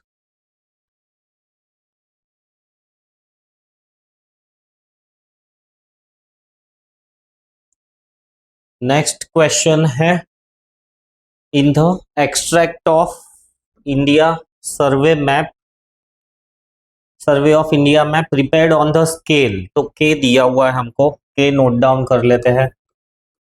के होता है मॉडल अपॉन एक्चुअल, जो भी वैल्यू मॉडल की हो उसके अपॉन एक्चुअल। सो इस हिसाब से के दिया हुआ है कि scale of 2 centimetre is to 1 kilometre, तो 2 सेंटीमीटर इज टू 1 किलोमीटर, दोनों यूनिट सेम होने चाहिए। तो किलोमीटर को भी मीटर में कन्वर्ट किया और अब ये सेंटीमीटर में कन्वर्ट किया, तब जाके यूनिट सेम बनता है। आगे दिया हुआ है कि child finds the length of the car track between the two settlements is 7.6 centimetre. तो ये लेंथ आ गई मॉडल की, तो जो भी मॉडल बोलो या मैप बोलो, कि मैप के अंदर उसको लेंथ मिली 7.6 centimetre. The actual length of the cart on the road, तो लेंथ एक्चुअल फाइंड करके देनी है, राइट। सो के का formula length of the model upon actual length, K हमको पता है 2 अपॉन, हमको एक्चुअल ढूंढना है तो चलो डायरेक्ट ही सब्स्टिट्यूशन करते हैं। लेंथ एक्चुअल या ओरिजिनल भी बोलो, length on the model is 7.6 centimetre multiplied by, answer हमको सेंटीमीटर में मिलेगा क्योंकि ये मॉडल वाली सेंटीमीटर में है, राइट। और के डिवाइड में जाएगा तो 2 अपॉन 1000 इंटू 100। सो इसको कैंसल आउट कर देंगे तो 3 2 6, 8 2 16, 3.8, और ये सेंटीमीटर में मिला है। ये 100 निकाल दोगे तो वो मीटर बन जाएगा, और ये 1000 निकाल दोगे तो वो किलोमीटर बन जाएगा। हमने वैसे ही ऊपर कन्वर्जन किया था। तो एक्चुअल लेंथ इज 3.8 किलोमीटर्स। फिर बाद में है कि actual area of the grid square if each has an area of 4 centimetre square, तो बी वाला पार्ट ढूंढना है, एक्चुअल एरिया ढूंढना है। तो फिर से हम के स्क्वायर यूज करेंगे क्योंकि एरिया है तो के स्क्वायर, तो area of the map upon area actual. तो के स्क्वायर हमको ढूंढना है, एक्चुअल एरिया ढूंढना है, तो एरिया एक्चुअल हो जाएगा, एरिया ऑन द मैप दिया हुआ है 4 सेंटीमीटर स्क्वायर डिवाइडेड बाय के करेंगे, के स्क्वायर, राइट। तो नीचे आएगा 2 इंटू 2 और यहां पर आएगा 100 इंटू 1000 और इसका स्क्वायर 1000 का स्क्वायर। अब 2 दूनी 4, 2 दूनी 4, ये हो गया 1 सेंटीमीटर स्क्वायर, है ना, मल्टीप्लाइड बाय दिस। तो इसमें से सेंटीमीटर और फिर किलोमीटर का कन्वर्जन निकाल दोगे तो तुमको मिलेगा 1 किलोमीटर स्क्वायर। सिंप्लीफिकेशन इजी है। फिर नेक्स्ट क्वेश्चन है 67 number, constructed triangle A B C. Construction का क्वेश्चन है कि construct the triangle A B C such that AB 7 centimetre, BC 6 centimetre, CA is 5 centimetre. Use ruler and compass to do so. Draw the locus of the points, और फिर locus mark करना है। तो constructing triangle A B C simple ही है। इस triangle का construction सबसे पहले AB 7 सेंटीमीटर का ड्रॉ कर लेंगे, फिर 6 सेंटीमीटर का आर्क लेके, राइट, 6 सेंटीमीटर का आर्क लेके एक कट लगाएंगे, एक आर्क ड्रॉ करेंगे, और फिर सी ए 5 सेंटीमीटर का रेडियस, राइट, लेके एक और आर्क बनाएंगे। तो ये दोनों जहां पर मिलते हैं ये हमारा ट्रायंगल बन जाएगा ए बी सी। हो गया। तो ये ट्रायंगल हमने कंस्ट्रक्ट कर दिया। Draw the locus of the point such that it is equidistance from B C and B A. B C और बी ए से इक्वी डिस्टेंस वाला कौन सा होगा लोकस? Angle bisector. कैसे मिलेगा एंगल बाइसेक्टर? तो यहां पर कोई भी एक रेडियस लेके आर्क बनानी है, राइट, फिर सेम रेडियस लेके इधर एक कट, सेम रेडियस लेके इधर एक कट, और ये एक लाइन ड्रॉ कर देनी। तो इसको तुम कह सकते हो कि बीपी फर्स्ट वाले में ए का फर्स्ट वाला आएगा, बीपी इज रिक्वायर्ड लोकस। और फिर पूछा है सेकंड वाला, it is equidistance from point A and B.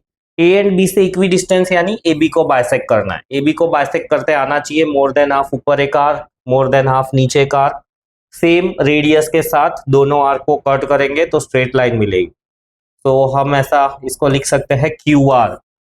के सेकंड वाला Q R is the required locus. ये सेकंड वाले का आंसर आ गया।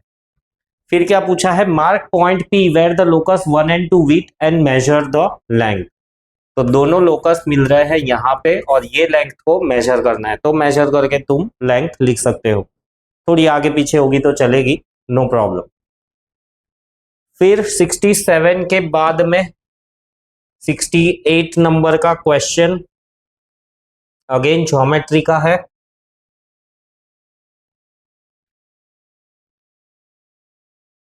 सो एक क्वाड्रिलेटरल दिया हुआ है और लेंथ दी हुई है। तो ये क्वाड्रिलेटरल्स और उनकी लेंथ में एक सीढ़ी ढूंढना है हमको। तो कैसे मिलेगा? क्वेश्चन का ही यूज करते हैं। ए डी दिया हुआ है, ए बी दिया हुआ है 15, फिर बी सी दिया हुआ है 18 और ए डी दिया हुआ है 24। ठीक है, सी डी ढूंढना है तो बहुत इजीली मिल जाएगा, right. Tangents from the external point, tangents from the external point to the same circle are equal, वो वाला कंसेप्ट हम यूज करेंगे। तो लेट्स से अगर ये x है तो ये भी x ही होगा, dg और dh x ही होगा, ha और a सेम होगा, तो लेट्स से इसको हम y ले लेते हैं। eb और bf भी सेम ही होगा, इसको हम z ले लेते हैं। fc और gc भी सेम ही होगा, तो इसको हम ले लेते हैं q। अब इक्वेशंस लिख देते हैं। सॉल्यूशन कैसे लिखोगे कि फ्रॉम द फिगर चाहो तो यहाँ पे रीड्रॉ कर दो, क्योंकि ये सब प्लॉटिंग तुमको दिखाना पड़ेगा, रफली ही ड्रॉ करनी है फिगर, तो ज़्यादा कोई ऐसा प्रॉब्लम नहीं है। बहुत गंदी फिगर है, इतनी तो गंदी नहीं चलेगी।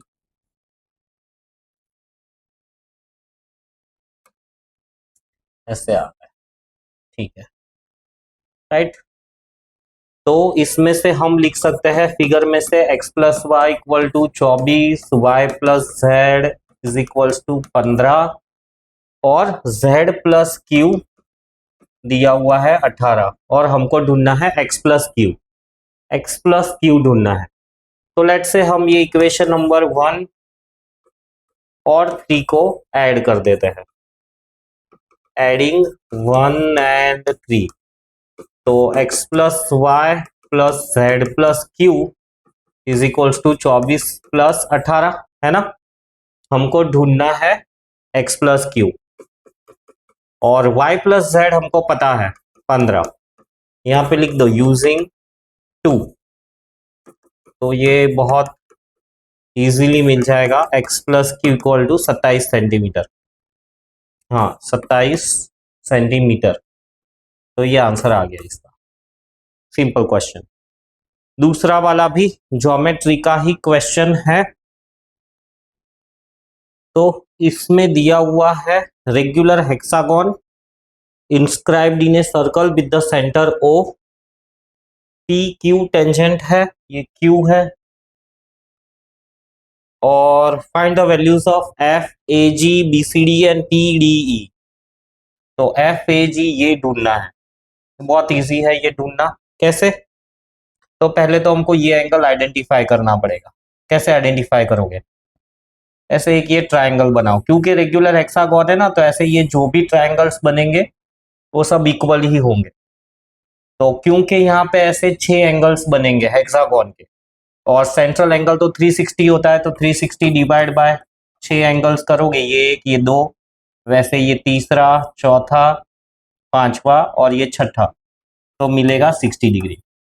अब ये मिला मुझे 60 डिग्री, ये दोनों साइड्स तो रेडियस है, यानी ये दोनों एंगल भी इक्वल ही होंगे। तो 180 माइनस 60 120, यानी ये 60 डिग्री है, और ये भी 60 डिग्री है। ये 60 है तो ये भी 60 होगा, क्योंकि यहाँ पे रेगुलर स्ट्रक्चर है, मतलब ये पूरा मुझे मिल गया 120। और स्ट्रेट लाइन है, माइनस करूंगा तो यहाँ पे मुझे मिलेगा 60 डिग्री। तो 60 डिग्री, इसको प्रेजेंट भी कर सकते हो तुम। कैसे? कुछ ऐसे के कंस्ट्रक्ट, कंस्ट्रक्ट तो नहीं करना है, यहाँ पे ड्रॉ करना है। तो draw triangle A O B. Angle A O B will be equal to 360 divide by 6 is equals to 60 degree. Angle A equal to angle B as formed by radius, radius बना रहा है उसको। तो therefore angle A equal to angle B will be equal to 60 degree. चाहो तो यहाँ पे और कैलकुलेशन बता सकते हो। फिर similarly triangle F O A, right, angle F A O will be equal to 60 degree. तो हमको ये वाला एंगल मिल गया कि एंगल एफ ए बी जो कि हो जाएगा angle F A O plus angle O A B, ये दोनों ही 60 60 है, तो मिल गया 120 degree. Therefore angle F A G मिल जाएगा मुझे 180 माइनस 120 इक्वल टू 60 डिग्री। ये एक आंसर आ गया 60 डिग्री। अब बी सी डी ढूंढना है, बी सी डी। अब यहाँ पे 120 ढूंढा हुआ है, तो ये भी पूरा का पूरा 120 ही मिलेगा। तो बी सी डी का आंसर है 120। इसको भी प्रेजेंट कर सकते हैं। कैसे प्रेजेंट करेंगे? इसको प्रेजेंट करने के लिए ऐसा लिखेंगे कि भाई consider triangle D O C, D O C and triangle C O B, C O B. अब ये दोनों ट्रायंगल्स के अंदर again angle D O C तो हमको पता है 60 डिग्री है, वो प्रीवियसली बता दिया, तो फिर से बताना नहीं है। OD equal to O C equal to radius, therefore angle D C O will be equal to 60 degree. और सेम वे यहाँ पे भी कैलकुलेट करेंगे सी ओ बी के लिए, तो एंगल सी ओ बी होगा 60 degree. Angle formed by hexagon, ऐसा रीजन दे सकते हो। And then O C will be equal to O B equal to radius, therefore angle O C B equal to 60 degree. And finally लिख सकते हो therefore angle D C B या तो B C D is equals to D C O plus angle O C B, यानी 60 plus 60 120 degree. फिर तीसरा वाला P D ई, ये एंगल। अब यहां पे ये जो एंगल है, ये वाला एंगल ढूंढना है। तो ये पूरा का पूरा तो 120 है, और ये दोनों साइड्स इक्वल है, यानी ये और ये एंगल सेम होंगे। तो 120 है, टोटल बचा 60, दोनों सेम है, यानी ये भी 30 आएगा, ये भी 30 आएगा, तो 30 डिग्री। इसको भी प्रेजेंट कर सकते हैं कि angle E D C is equals to 120 degree, ED and DC are equal. Therefore, angle PDE will be equal to 30 degree. ये आंसर आ गया। सो ऐसे ये वाला सम कर सकते हो। फिर नेक्स्ट क्वेश्चन 70 नंबर वाला।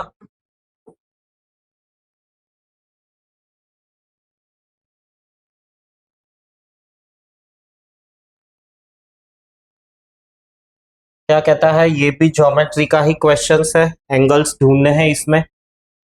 ए B and C D, A B and C D intersect at O, center of the circle given in the diagram. EBA is 33 degree and EAC is 82 degree. BAE ढूंढना है, BOC ढूंढना है और ODB ढूंढना है। तो ये वाला भी सिंपल ही है, प्रेजेंट भी कर सकते हैं इसको।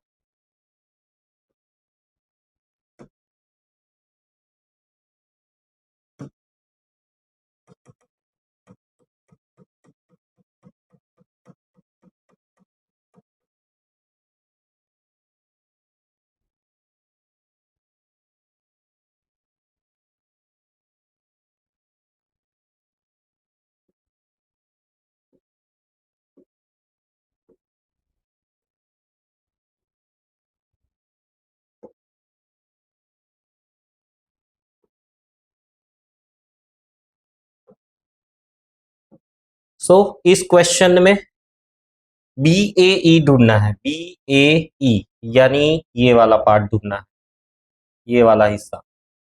तो हो सके उतना यहाँ पर फिर से एक और बार फिगर ड्रॉ कर लेते हैं। फिगर में है एक सर्कल, फिगर हो सके उतना बड़ा ही ड्रॉ करना है क्योंकि कैलकुलेशंस वगैरह हम गो थ्रू करेंगे।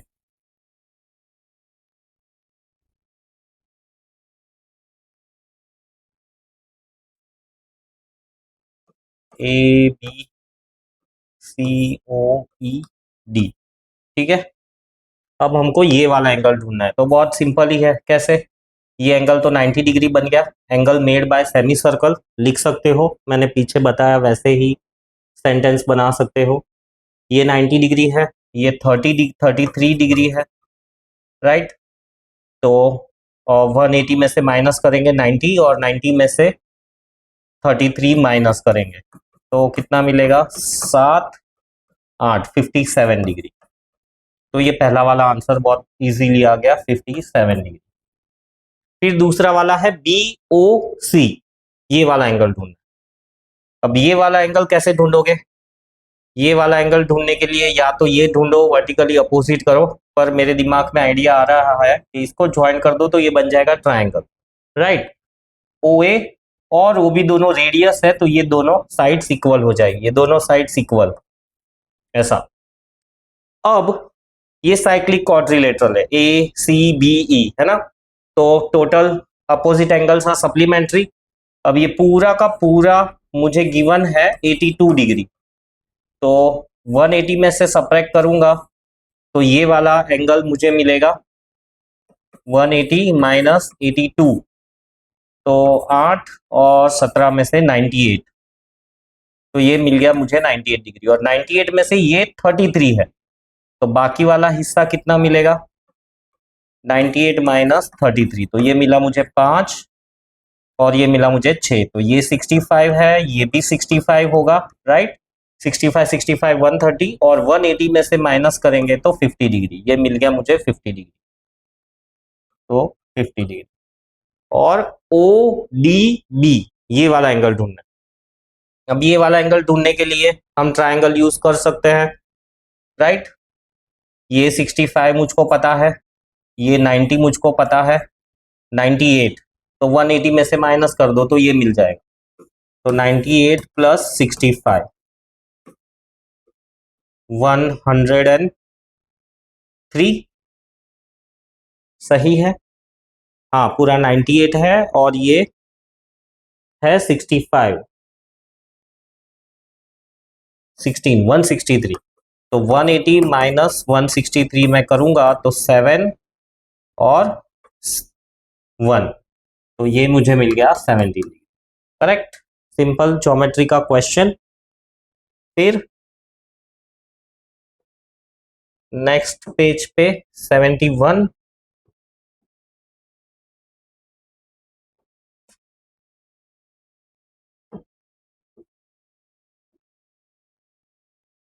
मेंशुरेशन का क्वेश्चन है।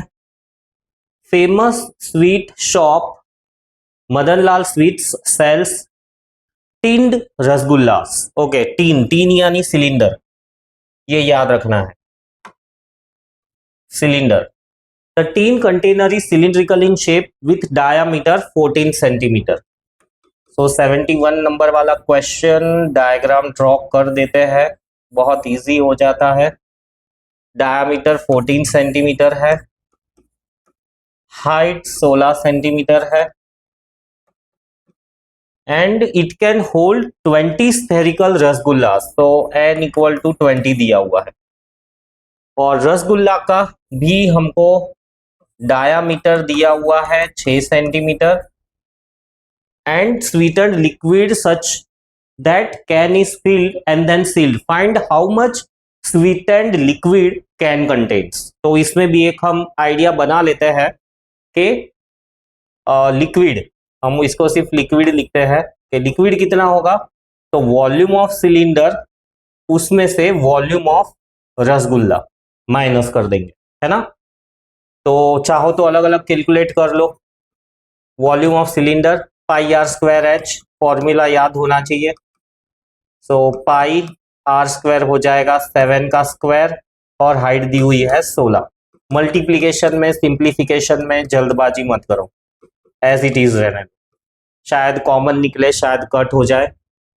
फिर वॉल्यूम ऑफ रसगुल्ला ढूंढना है, तो वो भी, ये सिलिंड्रिकल था और रसगुल्ला स्फेरिकल होते हैं, तो स्फेरिकल में 4/3 पाई आर क्यूब, तो इसका आएगा पाई, और रेडियस इसका हो जाएगा 3, और नंबर ऑफ रसगुल्ला से मल्टीप्लाई करना है, टोटल वॉल्यूम हम ढूंढ रहे हैं, तो रेडियस हो जाएगा 3, 3 का क्यूब 27। यहाँ पे ये कैंसलिंग कर देते हैं, तो हो जाएगा 9 4 जा 36, 36 2 जा 72, 725। ठीक है, देखो पाई पाई तो सब्ट्रैक्शन में इजी रहेगा। तो वॉल्यूम ऑफ लिक्विड हमको मिलेगा, वॉल्यूम ऑफ सिलेंडर 49 इंटू 16 करके देख लेते हैं।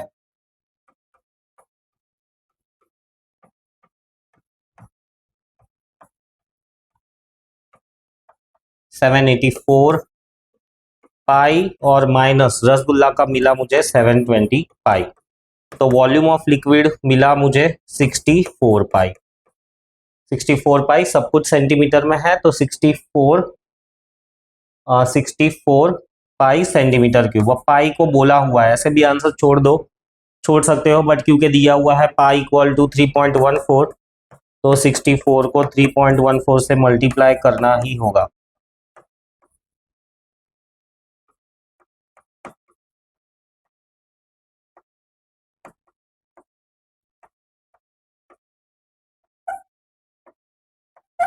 राइट, तो ये मिलेगा मुझे 200.96 सेंटीमीटर क्यूब। इतने वॉल्यूम का जो रसगुल्ले का लिक्विड है वो भरा जा सकता है। फिर अगेन मेंशुरेशन का क्वेश्चन है 72 नंबर। क्या कहता है, the ratio of radius and the height of A solid metallic right circular cylinder. तो रेडियस इज टू हाइट दिया हुआ है 7/27। सो क्या बोला है, सिलेंडर को मेल्ट किया है, this is melted and made into a cone. तो सिलेंडर को कोन में कन्वर्ट किया है, और कोन का भी हमको डायमेंशन दिया हुआ है कि डायामीटर 14 सेंटीमीटर है, तो रेडियस हो गया 7 सेंटीमीटर। रेडियस हो गया 7 सेंटीमीटर। स्लैंट हाइट दी हुई है, स्लैंट हाइट दी हुई है 25 सेंटीमीटर। सो कोन, राइट, उसका रेडियस दिया हुआ है हमको 7 सेंटीमीटर, और स्लैंट हाइट दी हुई है 25 सेंटीमीटर। तो find the height of the cone, तो उसके लिए वॉल्यूम ऑफ कोन का हमको फॉर्मूला चाहिए। वॉल्यूम ऑफ कोन का फॉर्मूला है 1/3 पाई आर स्क्वायर एच। अब हमको एच तो नहीं पता है, तो ये एच हमको ढूंढना पड़ेगा। एच ढूंढने के लिए हम पाइथागोरस थ्योरम यूज करेंगे। तो हाइट ऐसे ही हम डायरेक्टली कैलकुलेट कर सकते हैं। Height will be equal to 25 square minus 7 square, so 625 minus 49,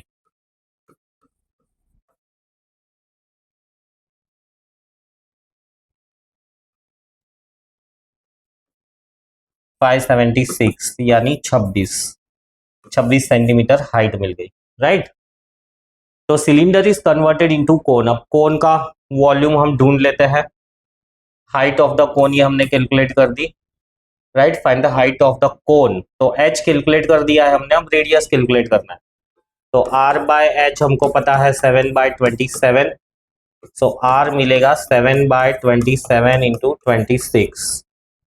तो कैंसल होगा, ये कैंसल तो नहीं होगा, इसको मल्टीप्लाई करके हमको डिवाइड ही करना पड़ेगा। ये 24 आएगा, 576 यानी 24 का स्क्वायर होता है, तो 24 यहाँ पर भी आएगा। 24 कैंसलेशन नहीं हो रहा है तो एक बार चेक कर लो तुम्हारे कैलकुलेशंस। 56/9, इसको कैंसल करेंगे तो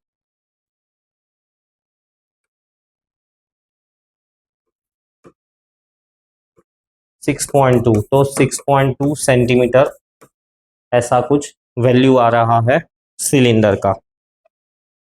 चेक करो कुछ गलत किया या सही है। 7/27 diameter of the cone is 14 centimetre, right.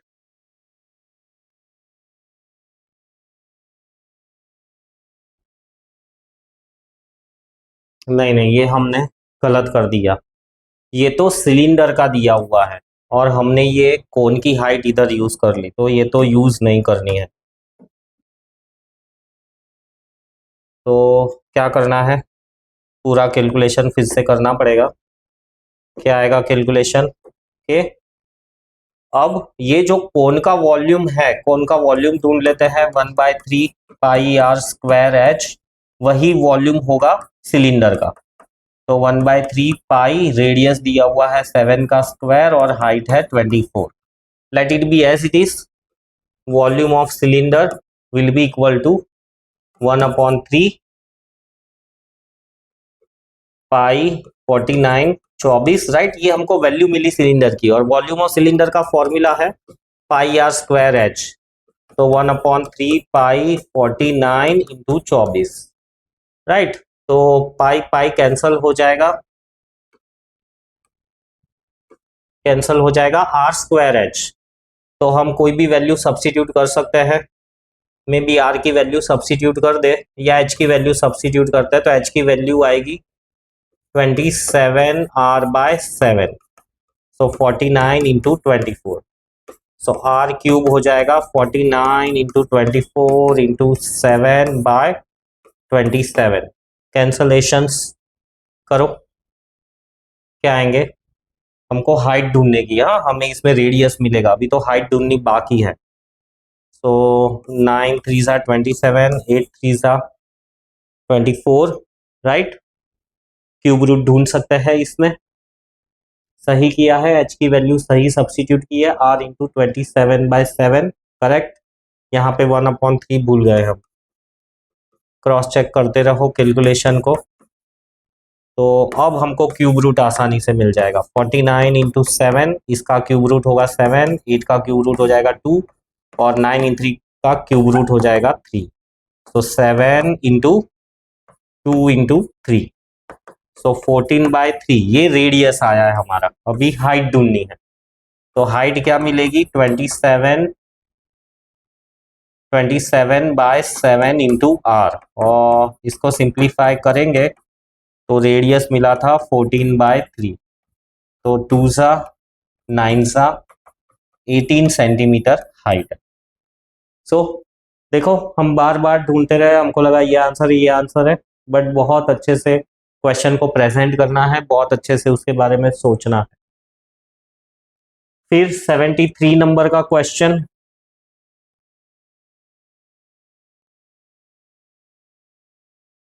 क्या कहता है 73 नंबर का क्वेश्चन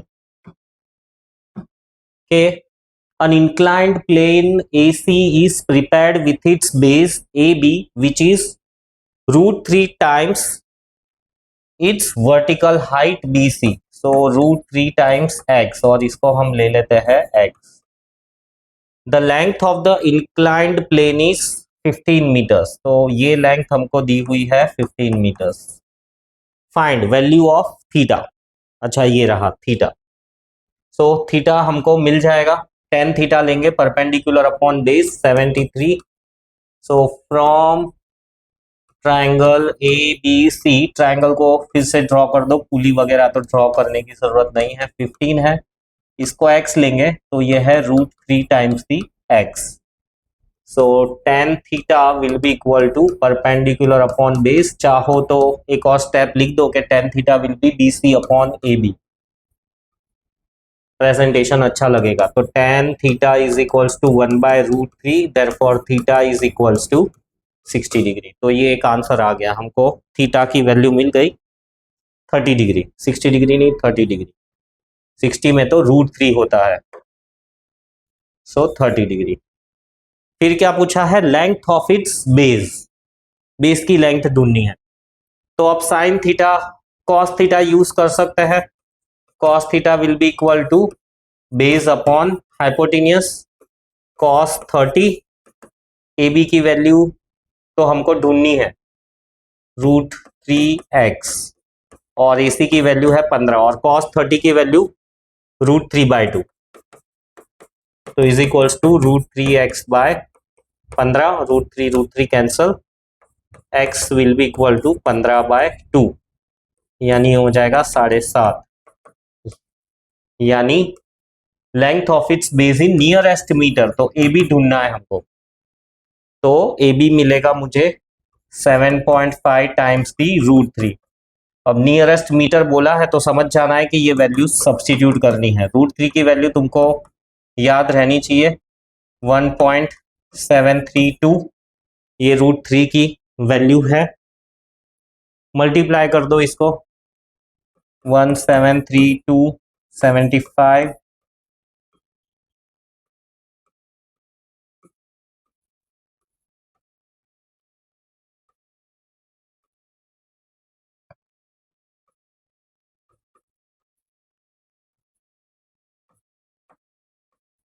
राइट, कितने डेसिमल पॉइंट आएंगे? 1 2 3 4, 1 2 3 4. तो 12.99 यानी ये हमको मिलेगा नियरेस्ट मीटर में 13 मीटर. सो AB तो हमको यहां से डायरेक्टली ही मिल जाएगा, ये सब करने की जरूरत नहीं. ये गलत हो रहा है.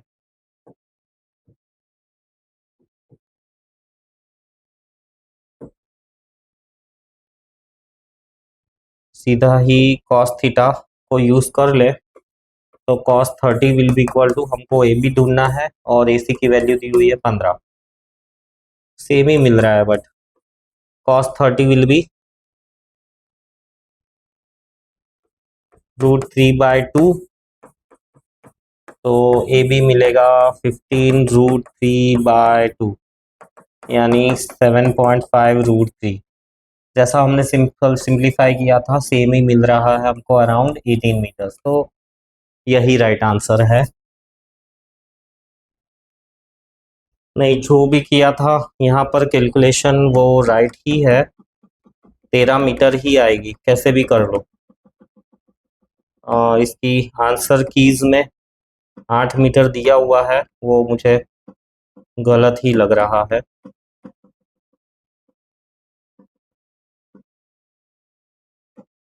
तो ये जो अभी हमने सिंप्लीफाई किया था ऑलमोस्ट राउंडेड ऑफ तो 13 मीटर 12.99 आता है.